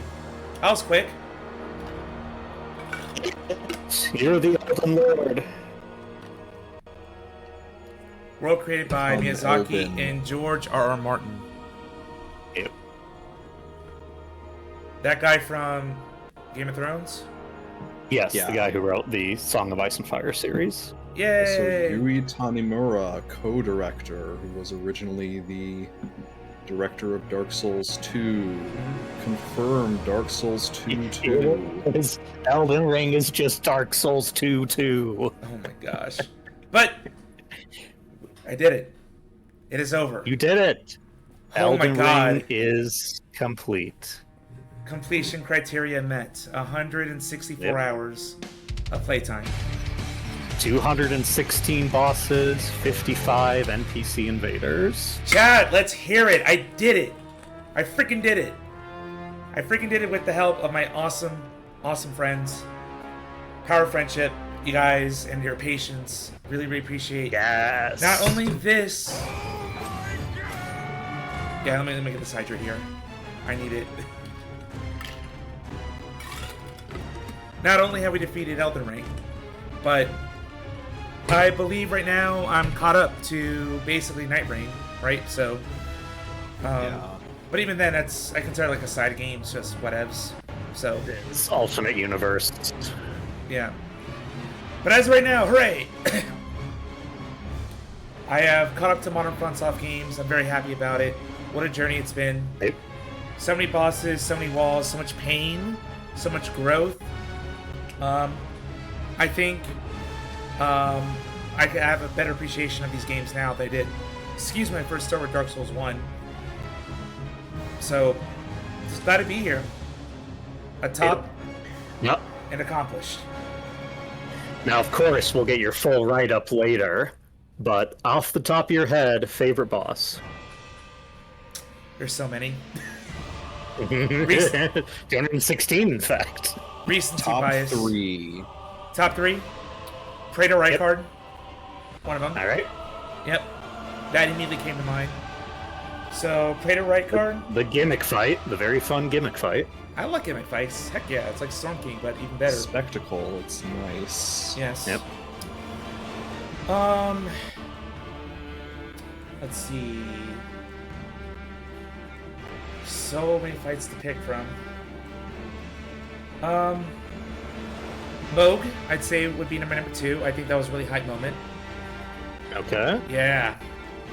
All the blood, all that great voice acting, that entrance. Chef's kiss. It was great. Moog, and then I want to say Mesmer is my other third pick. Mesmer. Mesmer. Yes. Best fights in all of FromSoft history. Yep, it's Mesmer. Hype. It didn't last as long as the others, but I did All have the the right. edgy boys. I was gonna say, Zeus chose 3 bosses who are all red-colored, and 2 of whom are snake-related. Malekith was really cool. I just wish the fight was longer. But definitely. Yes, exactly. Oh my god. He's so hard, but Malekith deserves more health for Phase 2. Yeah, it's like he's a glass cannon, so I'd say Malekith will be like Yep. an honorary 4/5, and then probably beyond that, because yeah, top 3 is too difficult, and I gotta give my love to Radon, not Consort, but original Radon, OG Radon. Radon. Yeah, Yeah. more spectacle, so much fun. That whole battlefield and the setting.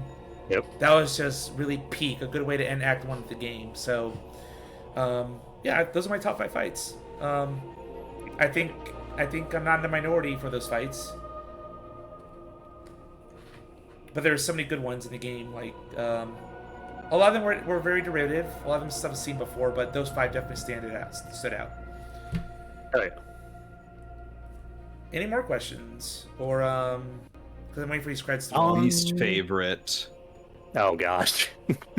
Let's not sully the moment. I think the twin gargoyles, I'd say. Valiant Gargoyles. Yeah. Yeah, just because because it's against my build and their hitboxes are just really weird and jank.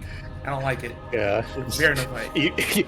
It's not really the opposition, but you joined the group I'm not a part of. I never felt difficulty with Valiant Gargoyles, but a lot of people do not like that fight. Well, look, it wasn't. I was definitely over level for it, but it just wasn't fun to fight. It's just frustrating. It doesn't really do anything to really impress me. It was just trying to chase this guy down, getting hit, and not having much room to breathe. So I didn't like that fight. I didn't really like the second form of Divine Beast in the DLC. I think that was very annoying, especially the death, Yeah. the Death Blight, That Divine felt- Beast, Dancing Lion. that felt very cheap. I don't like Yeah. I don't like instant kills in fights. If you're gonna do an instant kill, do Yeah. what Promise Consort did. That was cool. That was unique. That was like, okay, you have a chance to recover and a chance to negate it. But that fight's like Yeah. really, really poorly designed in my opinion. No, Death yeah. Blight, annoying thing tends to be like it just I don't like it. hits you very abruptly. Yeah. Yeah. And for me personally, it's not even really the Death Blight, it's just of all the repeat bosses. Yes. Like, perhaps even more than Godefroy, because I'm fine with Godefroy existing, he just needs a different model. Yeah. But since Divine Beast Dancing Lion was like a main, not required, but a main fight of the DLC, I wish it wasn't repeated. Yeah. Also wasn't a fan of the repeated fights with the guy you meet at night by the Ulcerated campsite. tree. Oh. Yeah, where I got Who? that. Bell. Yeah. Bell ringer. Bellringer. Bell bearing Hunter? thunder. The Yeah. nemesis of many. Not a fan. I think in general, most annoying bosses, anything that is really big but is also really mobile in a way that makes it a pain in the ass to hit them. Yep, gargoyles. The ulcerated tree Gargoyles. spirits. A little bit. Falling Star Beast. Oh, yeah. Dancing Lion sometimes. Shadow Tree Avatar. Elden Oh, Beast. how dare you before insult you the have- flower? How dare you? And again, Elden Beast, when you didn't have Torrent, Right. that fight was a nightmare. Having experienced both, yes, torrent does make it easier. Yeah, because especially if you have a weapon that won't reach, and you're constantly chasing, and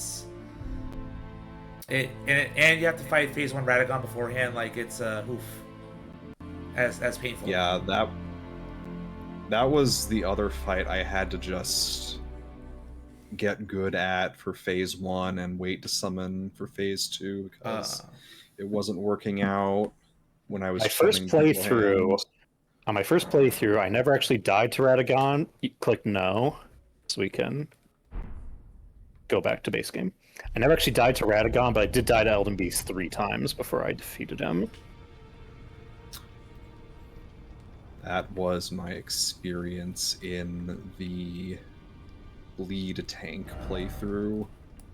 So I'm curious. Does it reset before the final fights? No, it's essentially mean? that Fractured America is no longer. He's essentially saying, like, could you go back and get a different ending? Yeah. No. Okay. Oh, right. The Earth Trees close off, the Fractured America Grace is gone. So, yep. And the capital is still buried, I bet. Yep. Yep. Ashen Capital. That's why I said there was, when we were doing Lane, I was like, you have to grab all this stuff now, because for reasons it won't be available later. Yeah. Yeah, which annoyingly includes the Duelist set and all their stuff. Yeah. It would have been cool if you did this, that the Erd Tree changed to look like it does in your ending, because the Erd Tree's appearance is different for each ending. Yeah. Yeah. And to stop the fire effect, because that's kind of frustrating to have to deal with the Yeah. landscape, but I get why, like, story-wise, you wouldn't be doing any of this after base game. You're now the Elden Lord. Yes, I am. Proudly so. Well, I don't have my crown with me. Death Prince, not what I thought, but Yes, I let's respect the logic. Let's talk about it. Both of you, what ending did you think I would have selected? I was torn between Perfect Order and Ronnie, I was heavily thinking Because about that too. Yeah, go ahead. because Perfect Order is the good ending, but it's highly religious, and you're you. Yes, I was like, Ronnie is the freedom ending, but Ronnie is not a trustworthy or good person, but she is waifu. yes. So, I was wondering what would win out. So yeah, Death Prince was a surprise, but a welcome one. Yay! What about you, Non? Non, your thoughts? I thought you would have done Ronnie. I guess I understand why you didn't, of course. It's Even like though- it's like a trust. Used to. Yep. Even though Ronnie is like the secret ending, because you have to, it's the biggest quest line to get an alternate ending. She is the most common ending if you look at like the stats. People thirst for multi-arm. everyone thirsts for Ronnie, unironically, yes. except I me. feel like Except this horse. I mean, I didn't either Noting- from my first playthrough. noting detail that I don't think was commented on. I feel like the implication of Ronnie is we're gonna go out to the stars and see what the deal is. We're gonna see what the Golden Order is all about and this like greater will thing. So like it Yeah. has a certain degree of like taking it to the man that's Yeah. like Although not because present there's in the others. Yeah. Because there's no confirmation one way or another, there are also theories that Ronnie's Dark Moon could also be a different outer god. And so despite her talk of absolute freedom, it replaces one deity with another, but there's nothing that confirms or denies whether the moons are outer gods. Yeah. A follow-up question, Nan, what was your ending on your first playthrough? I did Ronnie just because I kind of it was there and I felt like it.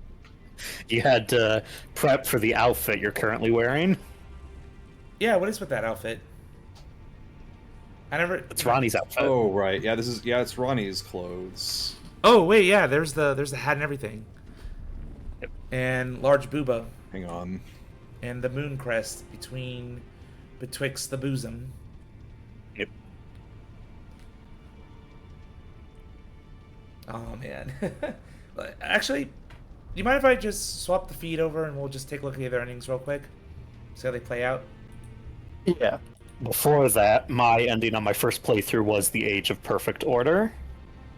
Yeah, can definitely see why. And you can now finally look at the art I got and actually read through it. Oh yeah, you got that. Since I got that so long ago. Even before the DLC came out, that I considered getting a DLC pick, but decided no, I was going to stick with this. Alright, let's see. Elden Ring, all endings. Not all endings explained, just all endings. I think. Let me send that to you so you can read it when we have time. Okay, I think it just says all 6 known endings. I think that's the correct one. Yeah, because when the game came out, there was a rumored 7th ending called the Age of Absolute, which some people made like fake videos for, but it's not real. The visual was that it showed you like combining the 2 fingers and 3 fingers into one 5-fingered hand again. Come all the fingers. That's interesting. And we do know from cut contact that when Mikola was in the base game, he did have his own ending. The Age of Abundance, rather than the Age of Compassion we got in the DLC. Yeah, again, that as shown in that twin blade. Yep. The Twin Blade of Rotten Abundance. Okay, so here we go. It is ending time.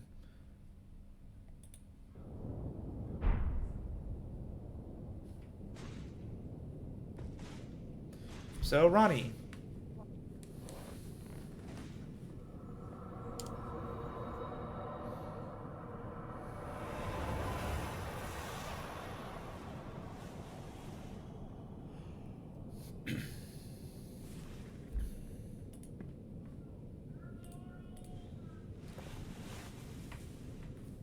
The battle is over, I see.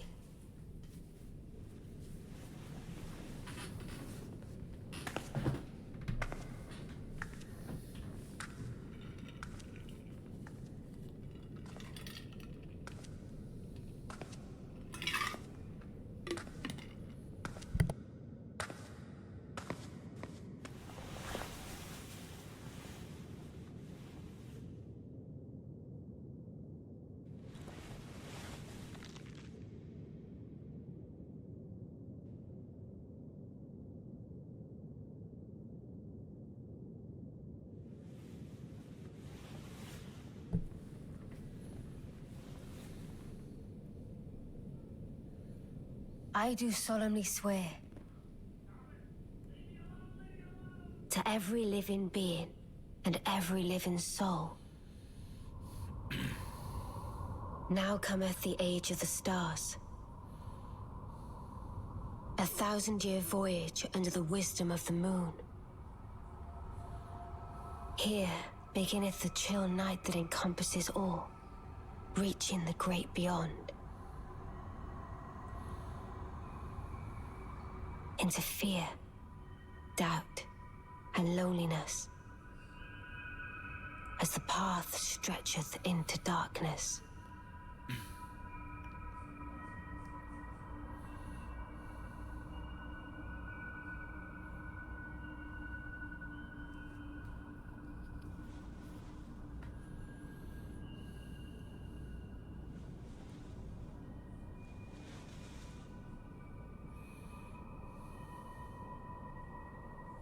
Well then, shall we?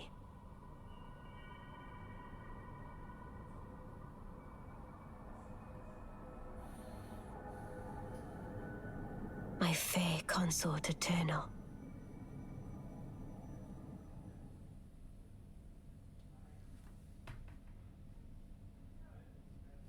I think that's it. Yep. All right. So kind of going back and dissecting it. So this whole body, um, Yep. I thought this was still like the doll, unless I'm mistaken. Like what happened? If you look at It her is the wrists, you can ball. see the porcelain and the ropes. Oh, Like play it a bit when we see That America's head. and loneliness. As Actually, we have to back up a bit. It's stretches into dark. It's before that. 1,000-year void. Yep, there we go. oh, Yeah, okay. there. The ropes and the porcelain that make up her body. But I just never noticed the lips actually move on the doll figure. Yep, she is able to puppeteer it somewhat. But you can also clearly see her spirit is misaligned with the doll's body. Yeah. It hangs out on the side. Yep. So in essence, she becomes God by basically merging with the Elden Ring here. Or- Yeah, essentially America fades away and the Eternal Queen finally dies. A So 1,000-year voyage under the wisdom of the moon. So someone has to take her place. So the Greater Will's like, you. Cool. Well, not exactly. Okay, we won't go too deep into it. The Greater Will is more of a deist deity. Are you familiar with deism? I've heard the term before. So deism is the belief that there was a divine creator who was the prime mover. He flicked the ball that started the Big Bang and created Yeah. everything. And then he was hands off. He's like, all right, have fun. Got it. So there's no deity that like judges you or chooses all that. He gives you the universe, you get the free will to do stuff, and then that's it. See you later. And the Greater Will is kind of like that, in that the Greater Will, because we find out the Greater Will and the Frenzied Flame are halves of this once whole, the Greater Will is order and the Frenzied Flame is chaos. So Right. even though all of the like Elden Rune endings are so different, like despair, undeath, perfect order, each of them is a logical and consistent order to the world, and that's good enough for the Greater Will. Got it. So it's not going to Is intervene. there logic? Do things make sense? Is there causality and regression? Perfect. Got it. Okay. All right. So interesting. I can definitely see why people, because you literally married her with the ring on the finger. Yep. And it's like, all right, I'm just. There's like a lot. Like there's like we can make fun of simping all we want, but the Right. undeniable truth is that there's a lot more connection to this character than almost any other NPC in the game. Yep. It is true. And as we said, she is offering the people essentially absolute freedom, for better or for worse. They no longer have to live by the dictates of a deity. Yeah, but she mentioned a journey to the stars for 1,000 years, Age of the Stars. So Yeah, that's where you and her are going. You're going to see the sights for your honeymoon. Yep. while the lands between just they're gonna fend by themselves, right? Like she uses the terms fear, doubt, loneliness, and darkness. But since we had that conversation with her in the tower, she's essentially saying that, like, when you've lived in a society with a god that dictates everything, like, what do you do when that's gone? Right. Like, it's gonna be crazy and chaotic, but that's where the absolute freedom comes in. Yep, just let it sort itself out. Darwinism, I guess, can take hold. And Ronnie can always come back and, I guess, make things better if she would have the power to do so. It's not like anyone's going to challenge her. But again, this is all fan theory. All right, next ending. Side note, real quick. Oh! Frenzy Flame. Do you remember that Nicola had 4 arms? Well, he has 3. He's actually missing one.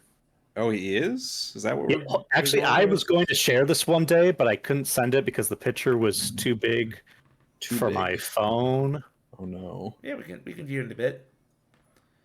But until So then, yeah, if you want to play this, I'll find the pictures I was going to send. the Frenzy Flame. Okay. What happened?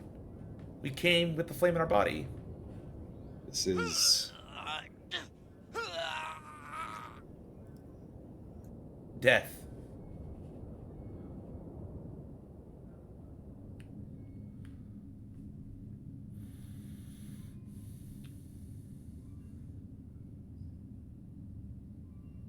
Also naked. Completely naked. That is because it was their choice, as they went in without armor. Yeah. And the last guy did Radon. When I did this, I wore the fingerprint set.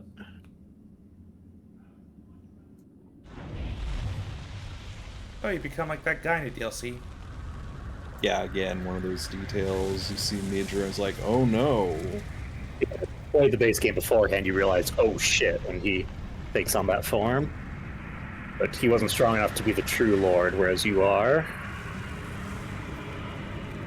You have done all the squats.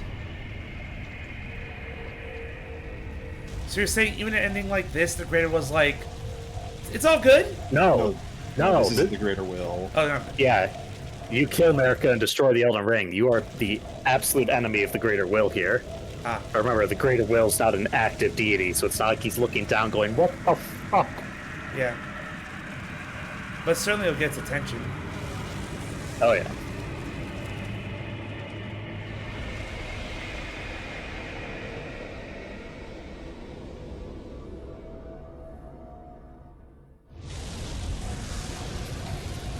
Oh my goodness.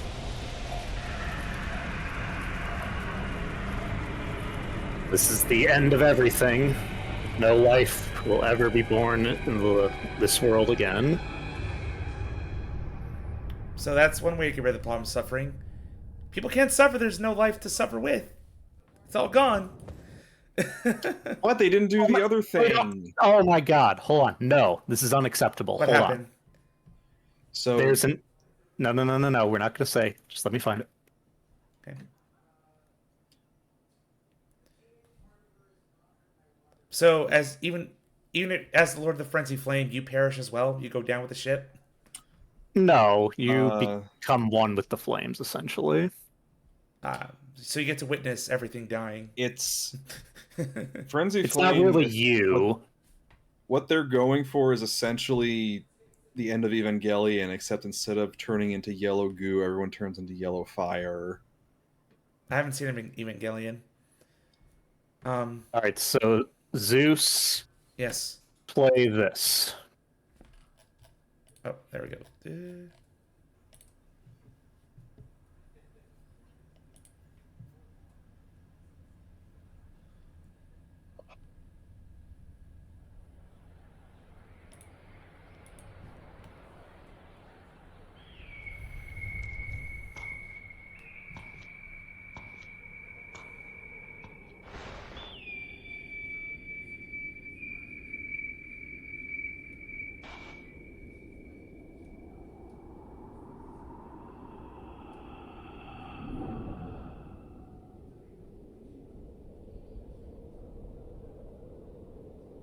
Lord of frenzied flame.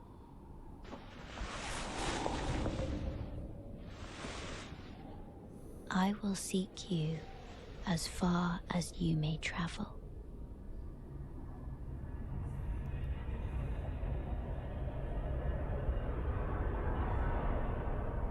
To deliver you what is yours.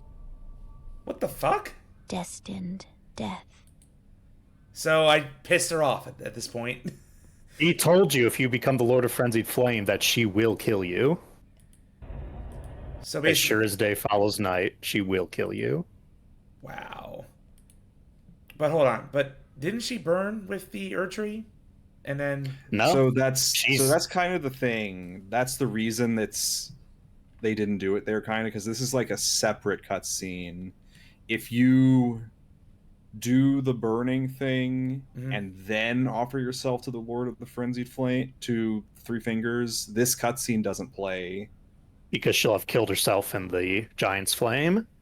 Yeah. But if you do it beforehand, then she survives. And remember, she Melina exists in this state of spirituality. She doesn't have a physical form. Yeah, and when you go to the kit to the so she's kiln, immune just to kinda, the flame. Yep. because she's dead. Yeah. Also, you'll notice the thing she picks up there is Torrent's Spectral Steed Whistle. Yes. I left it So behind. since you killed Torrent, everyone who chose this ending is a monster. Yeah. And yes, the biggest reveal of all, though, is her eye. Her The one right that was one? closed the whole game. Nope, the other one. The other one was closed all game. So what's the significance of this blue eye then? Let it. This It might this be a little purple different eye. when it plays some more. To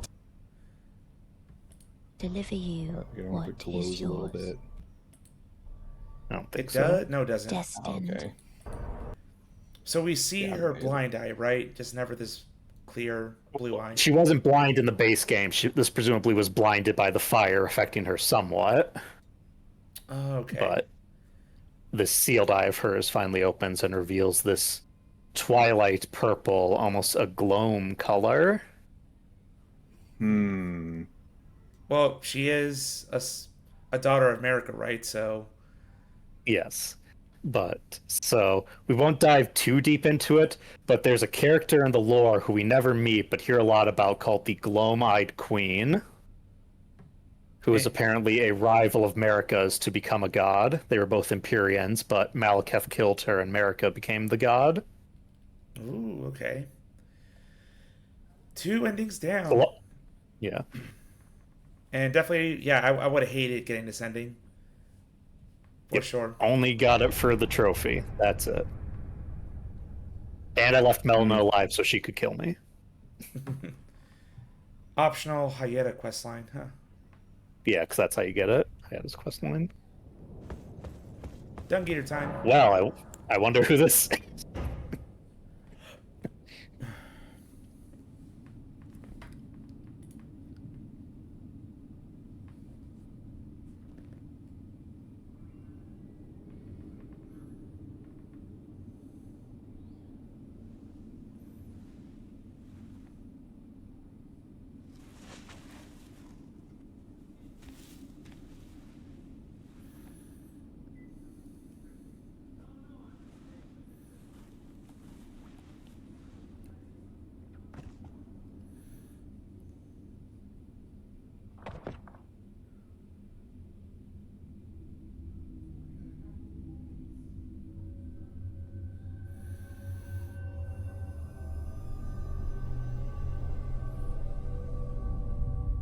The curse. Oh. That looks pretty nasty in there. Doesn't look as uniformly as when your Rune of the Death Prince fit in snugly at the bottom. Yeah.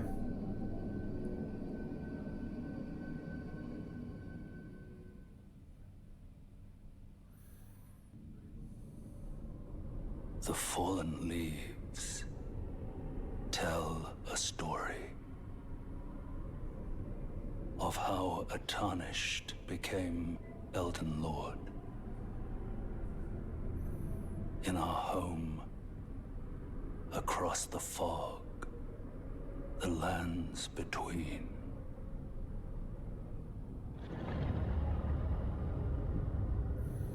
Our seed will look back upon us and recall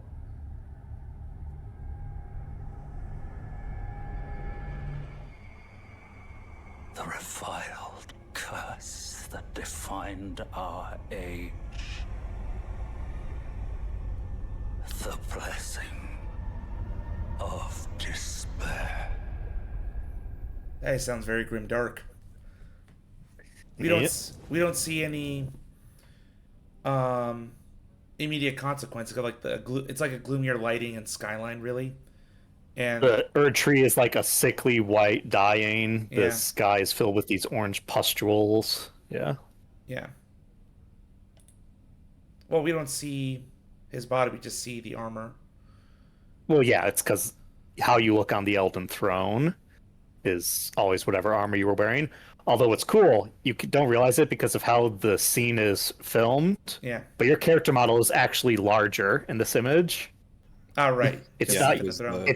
It's not your size in a smaller throne. It's literally you've grown to like Godfrey's size, so you can sit in the throne. Oh yeah, which makes sense. I have become boss character. Fear me. Yep. Age of Order. What you did. Gold mask. Set. I do appreciate he's dressing as appropriate characters.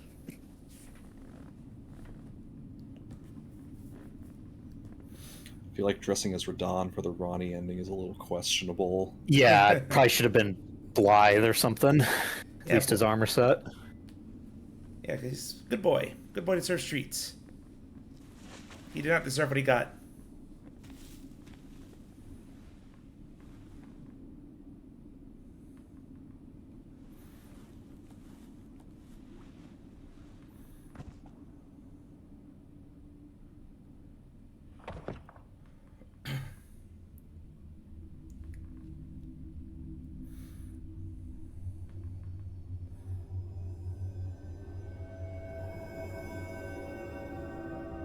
Perfect circle. Yep, surrounded by the protective halo of the Mending Rune.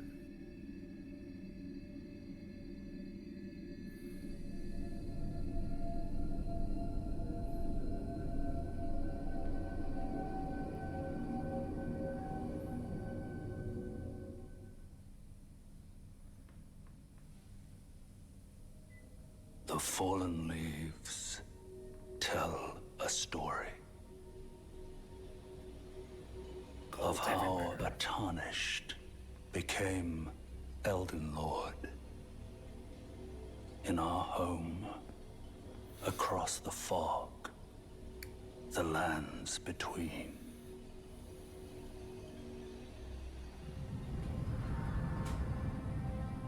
Our seed will look back upon us and recall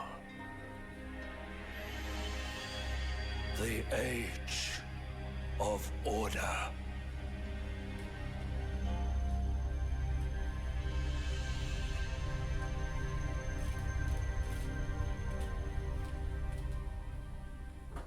Yep, Erdtree looks happy. Yes. Yeah, and also the tone of the whoever's reading, the guy from the reading the leaves. The dry leaf sect guy, the narrator. Yeah, definitely seems overjoyed about this ending compared Yes. to the somber feel.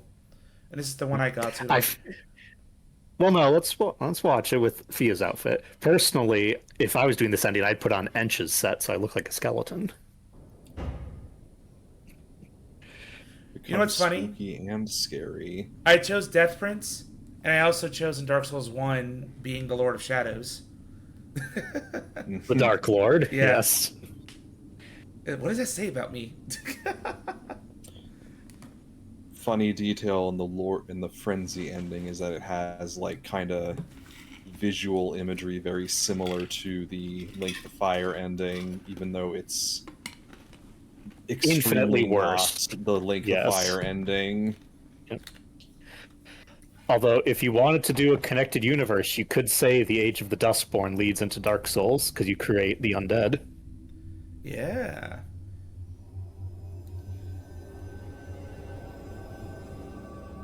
And the rune right there at the bottom.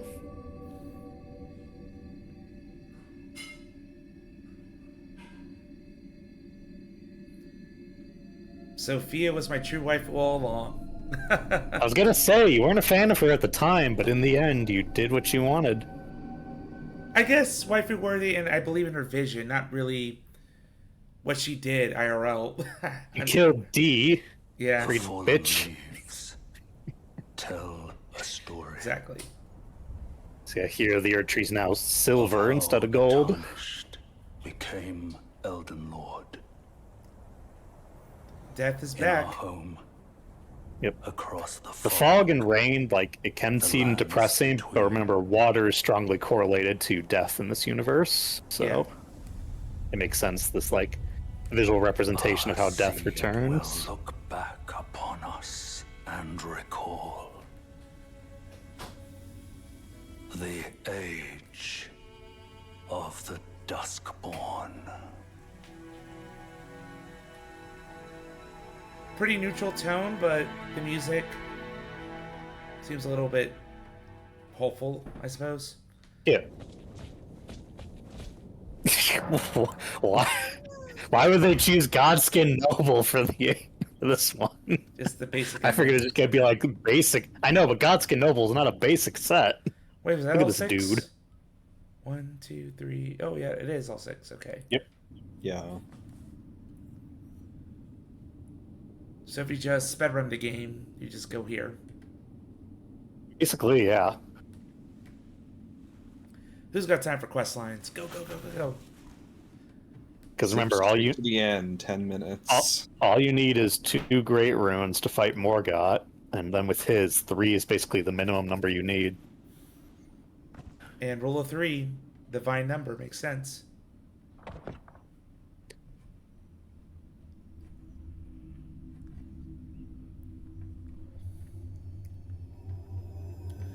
I'm sure speedruns in this game, it's pretty interesting. I wonder what crit runes to go for. Probably the one in Liurnia. Rykard is pretty popular because He's quick. I don't, may not as much anymore, but it was because for a long time the Serpent Hunter was the preferred weapon. So like you're already there, you might No as well be stats. him. The fallen leaves. Could do the chainsaw glitch if you want. Story Gold of Sky. how a tarnished became Elden Tarnished Lord. gold, one might say. Yeah, the Erd tree, In it's our like home, goldish, but it almost like has a across the brown fog, hint. Yeah. No longer as The shiny. lands between. Just resetting things to how they were. Our seed will look back upon us and recall an age of fracture. That doesn't really sound that promising. Fracture? Yeah, because like everything got broke, and sure, you've glued it back together, but nothing's changed. Got it. Okay. Well, that's all the endings. Hooray! There's an old patch with a massive glitch that should beat the game in under 5 minutes. Yes. All right.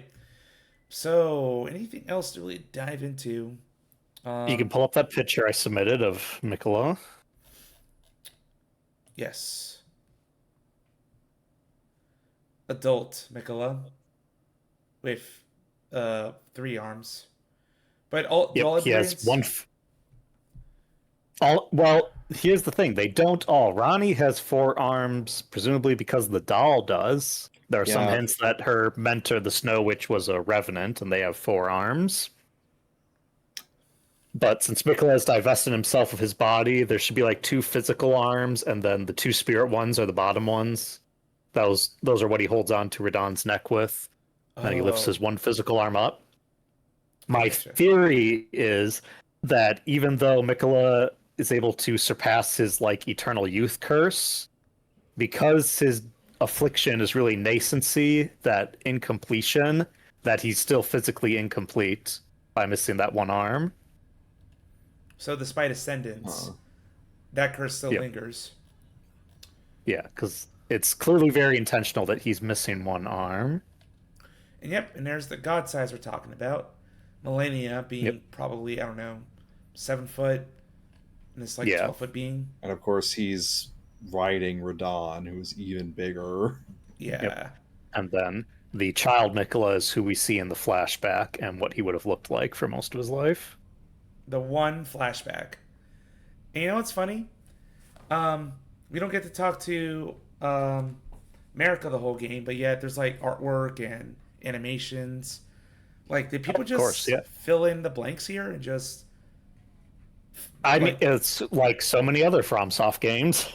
It's not like you talk to Gwyn in Dark Souls. You know what? Fair enough. Yeah, we get looks into their personality, her appearance, which is exaggerated in a lot of fan art, but I get it. She's a goddess and does have baked-in fertility symbolism, even though she herself has a rather slight build. Maybe don't look at that on stream. I mean, actually, if you want, it's TOS okay. You're not showing anything. If you want something to look on stream, this person who's done a lot of great character sliders has made like ones of what Marika and Radagon would look like. There are some artistic liberties, but it's pretty accurate to like what their faces are shaped like. Oh yeah, you're gonna show me some models, I believe. Oh yes, we can do that on stream. We can do that on stream. Okay, so yeah, we can look at these quick. And Radagon. I can see the similarities For sure. Okay, so I guess this whole existing in two forms at once. Well, maybe not at once, but being a It's goddess, you still can. weird. Yeah. Because Even though it's clearly spelled out, Radagon is America. That's it. You never learn anything else. It's classic Fromsoft, open to your interpretation, what that means and what their relationship really is. So does she despite like clone her going through body? the whole, Go ahead. even though we learned about a lot of things in the DLC, we still didn't learn anything new about Radagon. It's just kind of funny because he's like somewhat mysterious, and we still don't know, again, his exact detail. We don't know like if he was always tied to America or if that was something that happened at some point further down the line. Yeah. Basically, if It you also want. seems very likely that uh, Messmer was America and Radagon's son, which along with I don't Melina. believe that at all, but we'd have to get into a huge discussion. Mm. Okay. So, Video first time. video is all the NPCs from the base game. Tanith. Tanith, Rykard's consort and Raya's adopted mother. Raya clearly modeled her hair after her. Yeah. Okay. I like the way she looks. Golden eyes, interesting choice. Vare has the tattoo for the Mogwin dynasty on his forehead. Yeah, kind of interesting that like you won't know when you're doing it, but you can like pick all these like tattoos that are actually relevant to things in the game. Yes. Celovis. Celovis, Whoa. or Okay. Celovis the puppet, depending on your interpretation. I mean, I can see the face. That's what I kind of thought. I just didn't really expect shorter hair. I thought it'd be longer under there. The one, the only Patches. Never change, Patches. Never change. 6th game. Irina. Irina, and as it mentions, her and Hayeta have the same face and clothing because they're the same person. Gasp. I do kind of wish her eyes had cataracts to show that she is blind, but I get why. It's not like we see them. Edgar. Her father, Edgar, who goes mad with grief. Jaren, the guy at the Jaren. festival. Whoa. Legally freaking scar. That's a badass design right there. Look at that. He fought alongside Radon, who's a sworn brother to him, so yeah, he's a fighter. Legally distinct Gale. Waifu! In her human form. Yes. Give us Snake. It's interesting seeing her without her hunched over posture, like seeing her stand straight up. She's never like that in the base game until she's a serpent. I guess you can got a little bit of foreshadowing here. Like she has a lot of red around her face. A little blushy here. Blushy. Blushy. Dialos. The tale of House Hoslow is told in blood. Yeah. We see his face, though. Lanya, we never see her alive, but she does have a unique model. Found dead, right? Dialos is what, sister? Yeah. No, she's a servant from his household. Ah. Such a little tomboy, he says. Selen. Whoa. I like it. Okay. We did see her face painted in the portrait, and it is the same underneath the helm. As well as her second different body inside Selvis's puppet. So there is a different face, because it is a different person. Makes sense. That whole quest line and terrible implications. Yura. And yes, his body doesn't change when he's taken over by Shabriri, which in a way makes sense. Him having frenzied eyes would have been cool, even though you don't see him. It's a lot of messy hair. D. What a pasty dude. Yep, he is pale.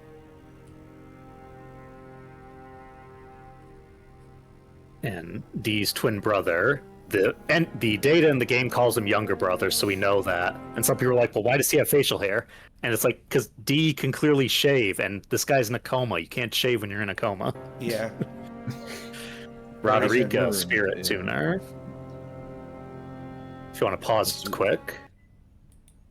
Won't get too deep into the lore speculation, but if you remember, Hugh talks about when he sees Rodrika's eyes, he realizes she has the talent to be a spirit tuner. So green And that eyes. he saw it, well, maybe not exactly, but he saw this in one person before.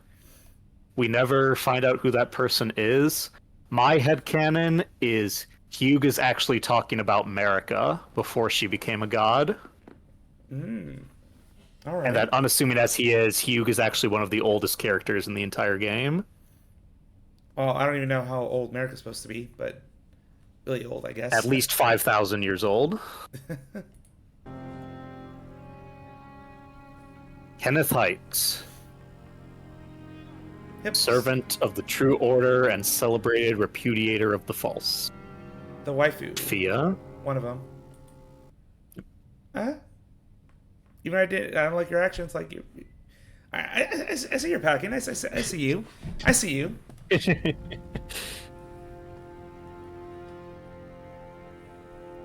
Dung Eater. The mystery. Oh my goodness. Wide nose, very hairy guy. The heart of an omen without the body. Yeah. Gideon. He doesn't have a beard? Blasphemy! Every wizard needs a beard. That is, I am disappointed. The hair I understand. Where's my beard? Yeah. Give me the hecking beard. But you can tell he's old. Definitely seen some shit. Yes. Yeah. Yes. And as we talked about in the original concept, him being really old would make sense. Yeah. Roger. Yep, good to see him without the hat. Roger is a very handsome nerd. Totally not realistic. Bernal.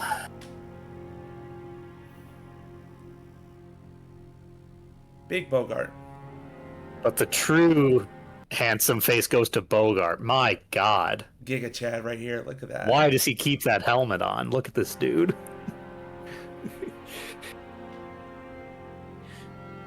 Yep, the guy that dies. Pursuing. Creates a whole new school of sorcery and then dies. Nephili. Nefeli Lu, Under the- warrior. Yep, that's what I thought she'd look like under the hood. Wide face, stern look. Yeah, makes sense. Really, Enrico. So this, we mentioned how. Oh God. We mentioned how Egon's set from the DLC was originally in the base game. Yep. And it was worn by this guy, Rico, who's a worshiper of Saint Trina. And in the base game, he would have you go around collecting dream essence from sleeping enemies. And then eventually you lead him on a quest line where he finds Mikkola's body in Moog's arena and realizes that Mikkola and Trina were the same person all along. Oh, okay. And then Theolier's like, I got you, bro. So yeah, they got this character and reused parts of it for Theolia and Egon in the DLC. What a goofball, though. Finger maiden. Vike's dead finger maiden, you can get the blood from. What is with those eyes? What the heck? She's dead. But He's dead, Jim. do your eyes go... Do they become that when you die? Yes. Oh, wow. Yeah. Creepy. Yep. This was really interesting when I learned about the NPC data, is this is not actually Therolina, even though I always assumed, because it's stated when you summon her, that the Finger Maiden at the Radon Festival is Therolina. But apparently the one in the castle is not the one you summon, because she has a different face. Ensha. Yeah, brief moment. Okay. Bach can be reborn as a human? What? Yeah, the Remember bad how I, ending for his how I quest. told you to tell him he was beautiful and not give him a silver tear to be reborn? Yeah. It's because this happens. Renal is able to turn him into a human, but it doesn't work, and he dies, tragically. This is why you tell Bach to love himself. Oh. Practice self-care, Bach, or else. Looks pretty good as a human. Millicent. Yeah. 2 forms. Oh, actually, if you back up, you can see that since it's a unique NPC, they're able to get rid of her right arm because, she's missing one. Right. But then right before her face pulls up, you see they load in this data, which gives her her arm because, like a player character, she would have both. Yeah. The hilarity of it. So this is her before you give her the needle, and then her after you give her the needle. I cut my hair. Let's go. No, she puts it in a ponytail. What's with the right side of the face right there? It's the sign of the rot that's within her. Oh. It's the same blemishes we see on Melania. Gowry, or more accurately, the corpse that the bug Gowry is hiding inside. Ew. Yeah. Sus. I see his face like sus. Fitting. Corin. Yeah, I can see him belonging in a church. Standard guy. Theralina. Here's Theralina. Yep. The puppet finger maiden you can get from Sylvis. I like her. Dolores, another puppet you get from Sylvis. But you don't see them in like their full colored human form, right? They're like, or Correct. Yeah. But since they function as an NPC, they have this base form that's turned blue when they're Yes. spirits. Jar right. Okay. Isn't it Jar White? It is. This is just a typo, I think. Yes, it is Jar White. Jar Man. Now you'll notice Gold Mask wasn't among them. It's because Gold Mask is not an NPC. He has a unique model with how tall and Yeah. lanky and faceless he is. Yeah, it's like he's got that same kind of build that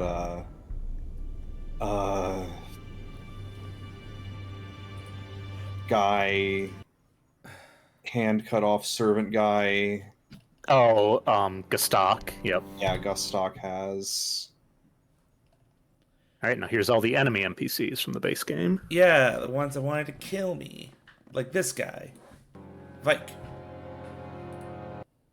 Doesn't use the burnt body, huh? Yeah, which does make sense because remember we talked about he was embraced by the 3 fingers, but he still had his armor on, so he wouldn't have the burns under his skin. Got it. I did just recreate this character for my Frenzied Flame playthrough. Eleonora. This. Yep. Yura's Pole former blade. lover with the twin pole blade. Ooh, she hot. It says that Oddly lacks the tattoo that Oddly Bloody Fingers have. Based on what little we get in the game, there is a theory that she did join the Bloody Fingers, but has since left them.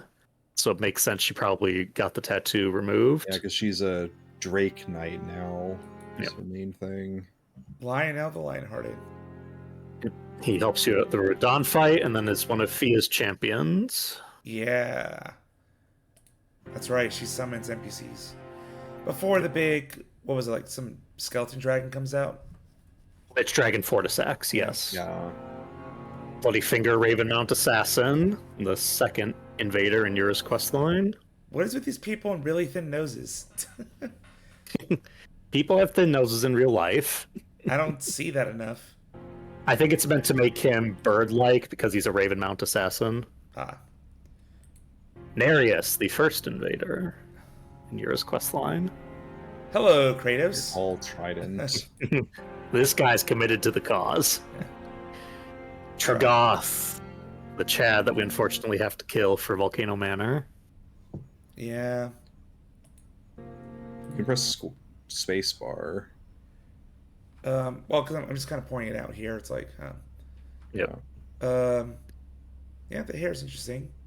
Kind of bushy, One of the reddish brown. Interesting. yeah, he's one of the few gingers in the game. Most people who have red hair have like red hair. Oh yeah.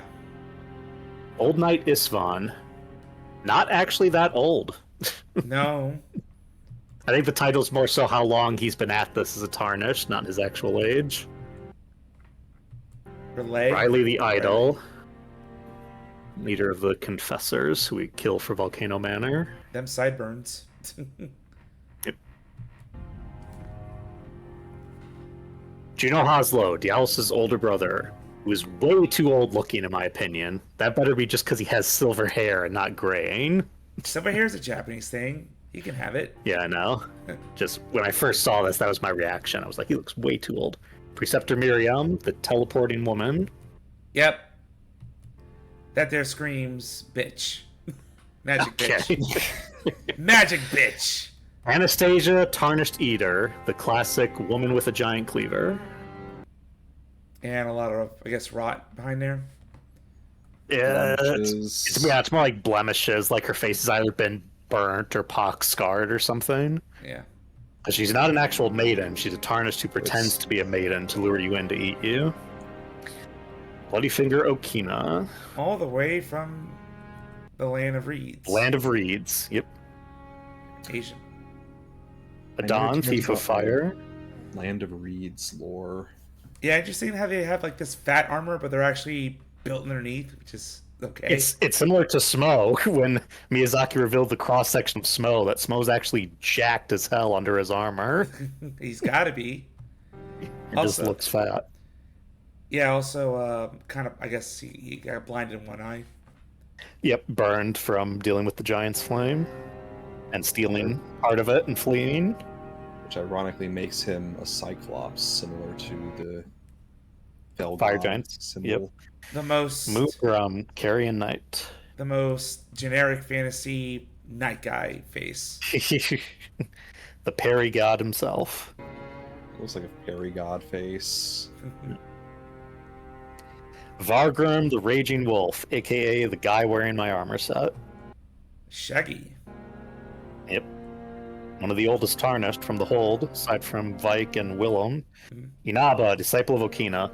So there's several of these guys, but they all have the same face. And different colored irises too. Yep. Demonize. Servitor. Yep, since they can take some human forms, they have set NPC models. We never talked about the Mimic tier lore. Holy shit, we're gonna have to do that later. Lots of base models. Yep. They've got the like Nox-esque faces. Yep. But these are the ones that fight you, right? Yes. Yeah. Yeah. Yeah. Recusant Tenricus, the guy presumably Gideon's spy based on his shirt. Forehead. Yes. Very Senator Armstrong. Malai Marai, possibly Tiolier's father, grandfather, relative in some capacity. Old. Yep. Definitely Old. very old. Members of House Marai are sickly and frail. So, so remember how we talked about if you go offline, there's the basic Knights of the Great Jar? Yeah. Yeah, these are their models. So here's the rogue guy, or girl rather. Yeah, I think Warrior. I think I didn't beat the base guys. Did I fight random ones? I think I fought. No, I think I fought the base guys. You fought the base guys, Yeah. because we talked about how the randoms are all going to have OP builds, because Yeah. it's endgame people coming back and getting recorded. And the mage guy. Yep. Necromancer Garrus. These freckles, man. Those eyes. What the heck? He's a necromancer. Yeah. Necromancer. The nameless white mass. Similar to the Disciples of Okina, there's more than one of them, but they're all just the same guy underneath. Errant Sorcerer Wilhelm. Like the other sorcerers, his face looks like his mask, because it's modeled after him. Yeah.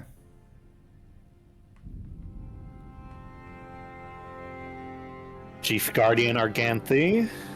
Whoa. She human? He. Yeah.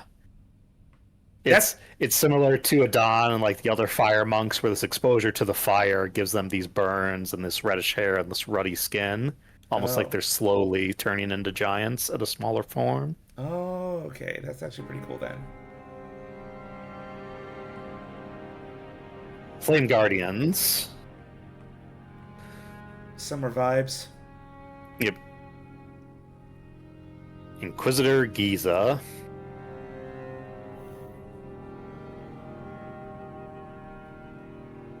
Mad Tongue Albrich. Pretty boy. Yeah, this is a berserk Super guy. pretty boy. Anime pretty boy.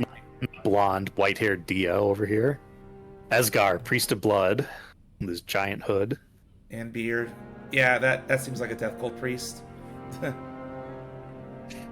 Millicent sisters, Mary, eldest sister. We don't even see the eyes. Tisk tisk. I presume it's because, like Melania, if they're covered, it means they've rotted away. Maureen's second sister. And I guess you definitely don't want to see rotted eyes. Too horrific. You see eyes with snakes in them just fine. Amy, third sister. Millicent would be the fourth, and then Pollyanna, youngest / fifth sister. All right. All right. And then lastly, the DLC NPCs. Recency bias. Because there's a lot of interesting characters in the DLC that end up dying in the end. Egon has another set with the same face, but a special one-legged body. Yes, the version of him that's on the ground, whereas this is the version you summon for the fight. With an eye patch. Oh yeah, he's very much literally just Captain Ahab, because that is who he is. Ah! Dragon Priestess waifu! Yes. What? So wait. This is open to interpretation because she's an NPC, she has to function like you in the base game, where she's nude and uses that item to transform. So they have to make a human model for her.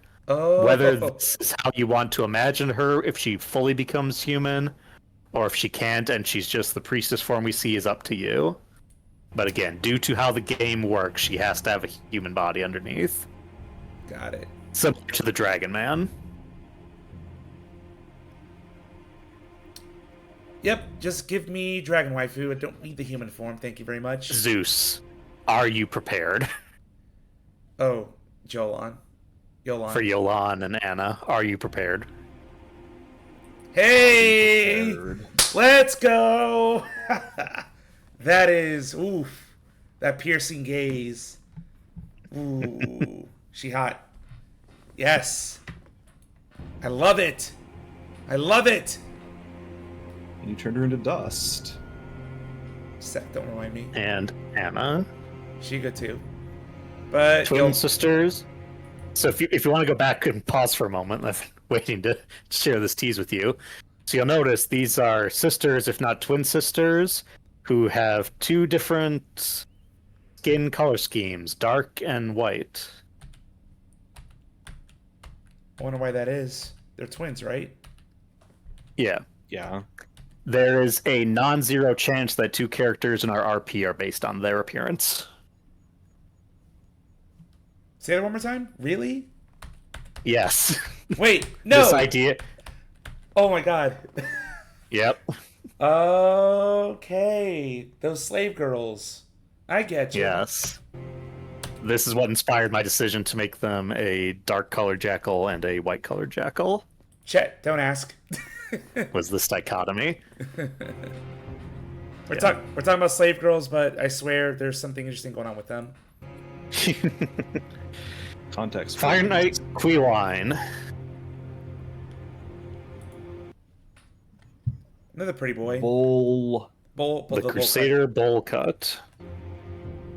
Makes up for how he doesn't have a unique hood. And yes,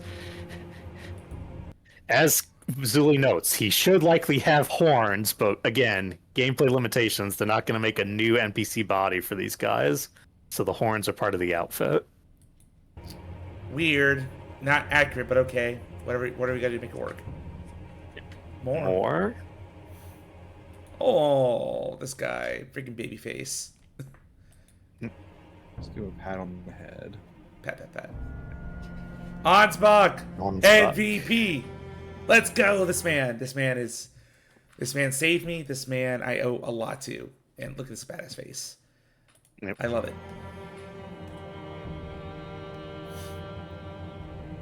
Freya. Yep. Just how I think she would look. Mm-hmm. Yeah, well, what's funny is she talks about how she has like this hideous scar on her face and stuff, and Where is it? well, you can see Where is the it? blemish on her nose, but clearly, despite being a hardened warrior, she's sensitive about her appearance. Kind of like Doctor Doom. Needle Knight Letta. Ah, there she is, Letta. The very We had first. seen us. We essentially saw her face in pre-DLC content because there was a picture version of her without her helmet on. She pretty. I like the braid that she's got going on too. Yep. Delia. Sleepy boy. Our sick sleepy boy Teolia. Yeah. That's a good attention to detail. And longer hair than I thought. Yep, he has very pale lavender eyes, which works as a worshiper of Trina. Count Emir in his high priest appearance. The mother to be. He wants to be a mother so Yep, bad. and speaking of which, his NPC does change for the Mother of Fingers. Face paint. Red bear. Red Bear. Yeah. The Dancer of Renah, who shares almost 90% of her face data with Tanith. Which is part of the reason we think that this is meant to confirm that Tanith is from Renah. It's my armor set. Let's see the woman underneath. Asa. Huh. Pale, but definitely Angie. very killer eyes right here. Yep. But I took your armor, bitch. Mine now. It will be featured in art. This is From's most guts-like guy in a long list of guts-like guys. The Knight Yep. of the Solitary Jail. Yep. He's a bit older looking than Guts would be, but yes. Here he is. Are you ready to see the chin? Whoa. Wider chin.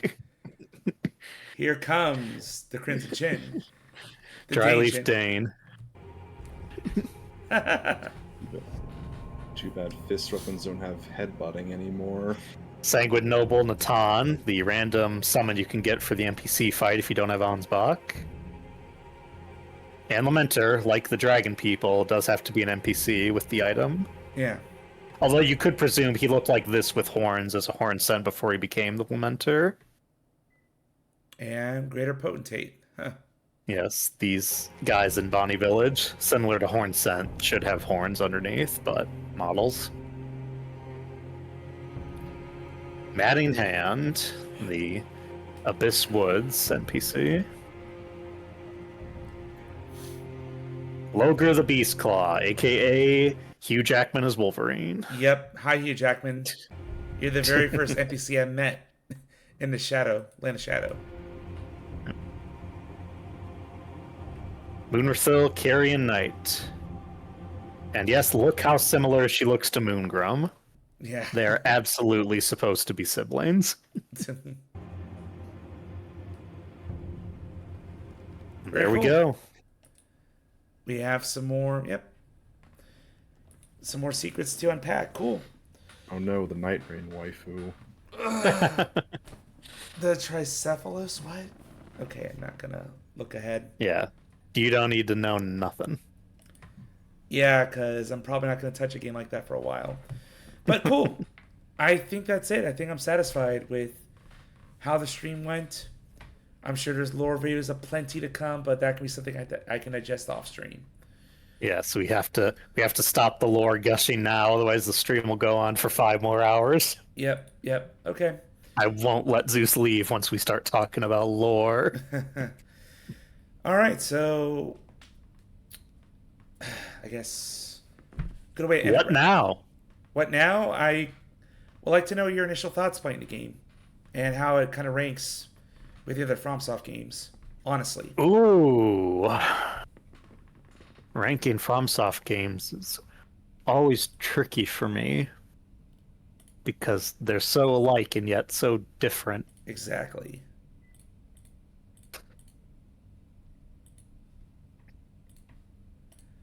I'm gonna put up my. There we go. Nan, please save me. I need to think. My opinions. What FromSoft games have I played? Demon Souls. I guess all the Souls ones. Didn't finish Sekiro, so I don't think I can say that. Did play Armored Core 6. Okay, that's I fair. can say that. Uh-huh. So like my ranking of Souls games is Dark Souls 3, Demon Souls, Dark Souls 1 and 2 kind of tied, Bloodborne, and then Elden Ring. Elden Ring being the And best. I think I might actually put Armored Core 6 above Bloodborne. I don't blame you, being more recent and probably radically different. If Bloodborne had more quality of life, it'd be a different discussion. Yeah. Oh yeah, lots of grinding. I'd say Elden Ring. It's so huge. It has so much lore and stuff that I love. At the same time, I have so much fan concepts, which one could say makes me think there's spots where the game failed. And as always, it's not like a perfect game. Yeah. But as the most recent FromSoft entry, I very much enjoyed it. I feel like a thing I'd comment is, by the time Video Game Awards came around that year, 2022, this game had been out for 8 months. Wait, 10 months, right? Because it was in December. Yeah. Yep. More than enough time for the honeymoon period to be over. We knew that this game had problems. Reused bosses, various things I'm forgetting. Yeah. I guess before Not continues, to my opinion, I don't consider any of Elden Ring's flaws to be nothing that FromSoft hasn't had problems with before. So it doesn't make me think any lesser of the game. But go on with the Game Awards. Yeah, and like, I think we're like really hitting the ceiling with the escalation in these games. It's getting dangerous right now, and Night Rain is nuts. Yep. Nuts and like difficulty, just nuts. It is wacko. It's Elden Ring on speed. Literally. But I think, like, even knowing all that, easily Game of the Year that year. I can easily I'm not see why. sure I remember what its competition was. It was God of War, Ragnarok. Yep. Poor Horizon Forbidden West. Stray, and I forget what the other one was. Yeah, Elden Ring definitely deserved it. Zeus, let me know if you can open this.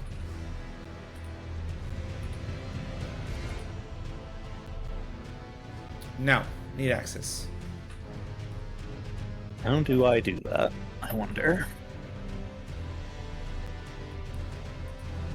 Well, you should see requests coming from my end. But I guess I might as well give my rankings, I suppose. Yep. So from the bottom, yeah, there's no need to say more. Like Dark Souls 3 is like, oof. The game that single-handedly made me almost want to quit playing these games. Even though it got better towards the end, but yeah, just oof, that game.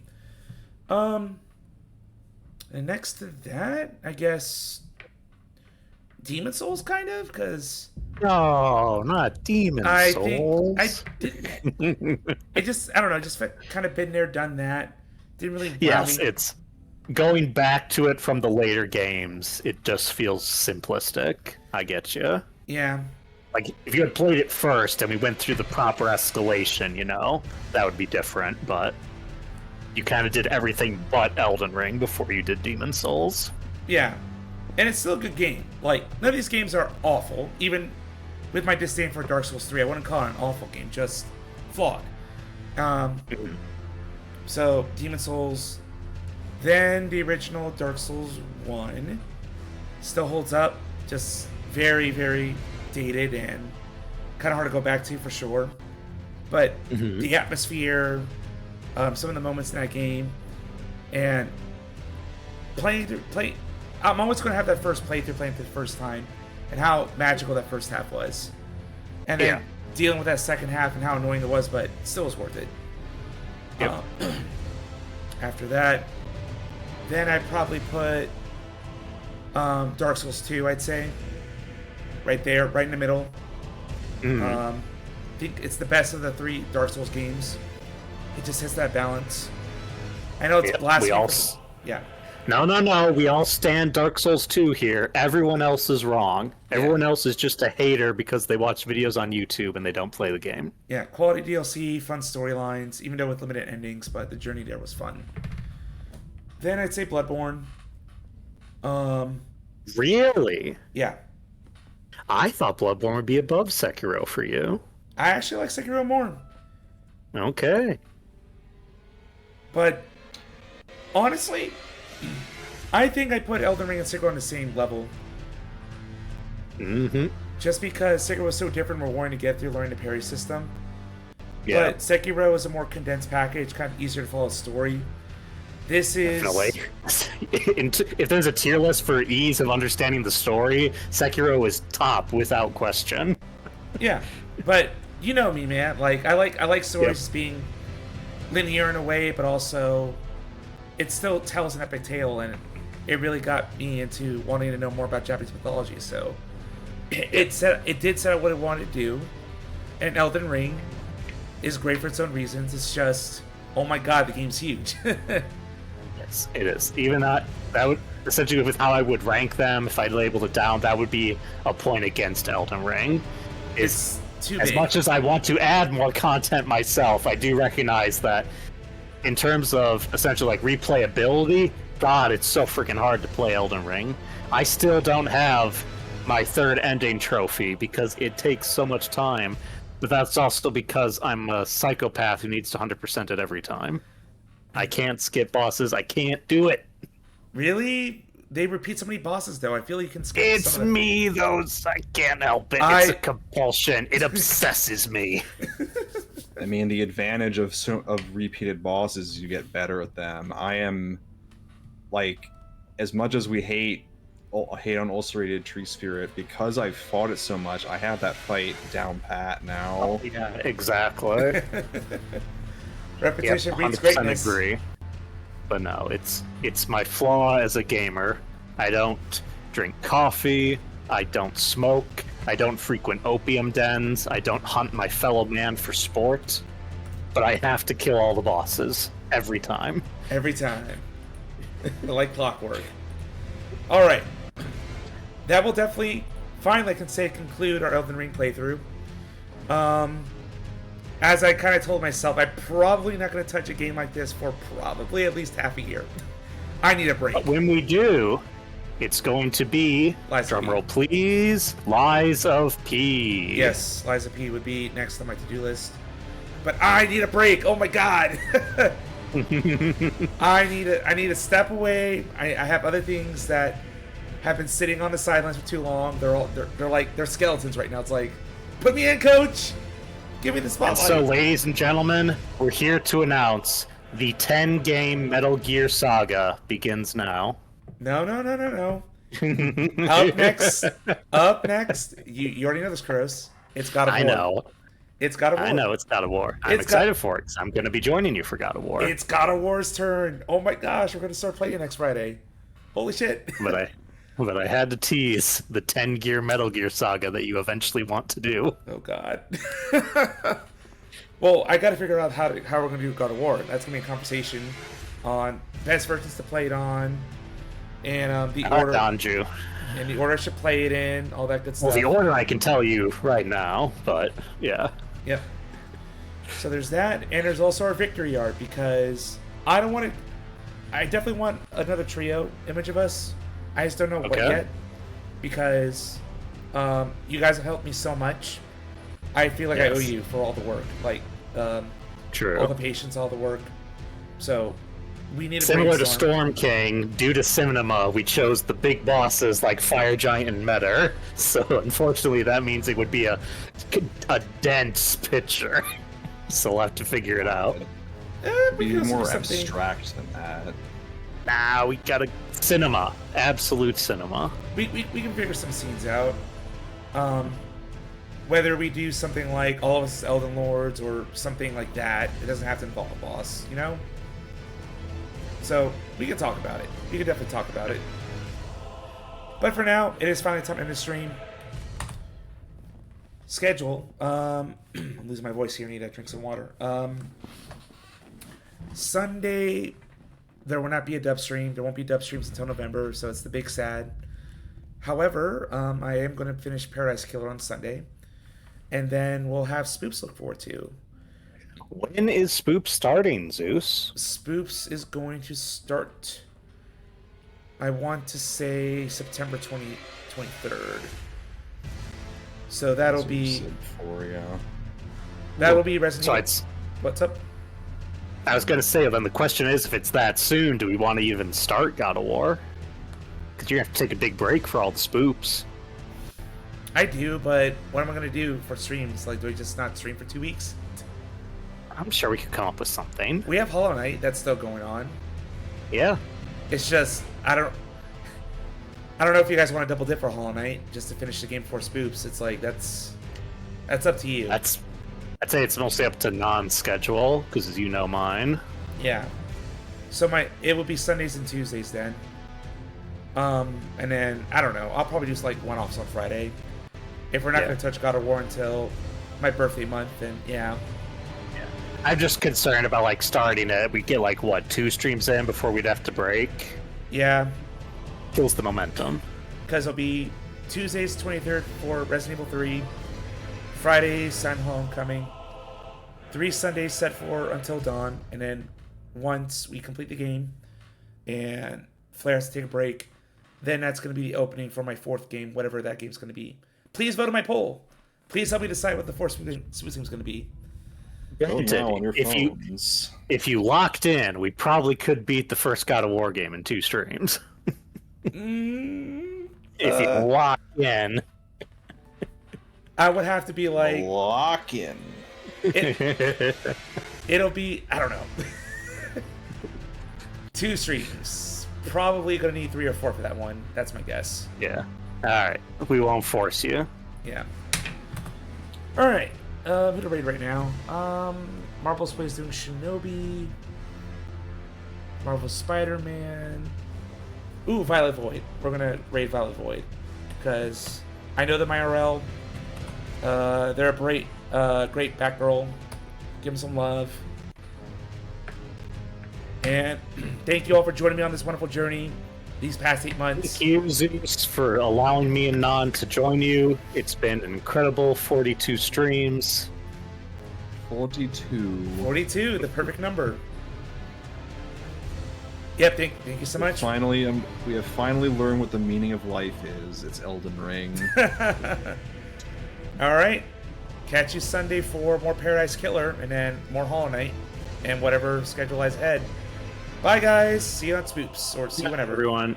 See ya.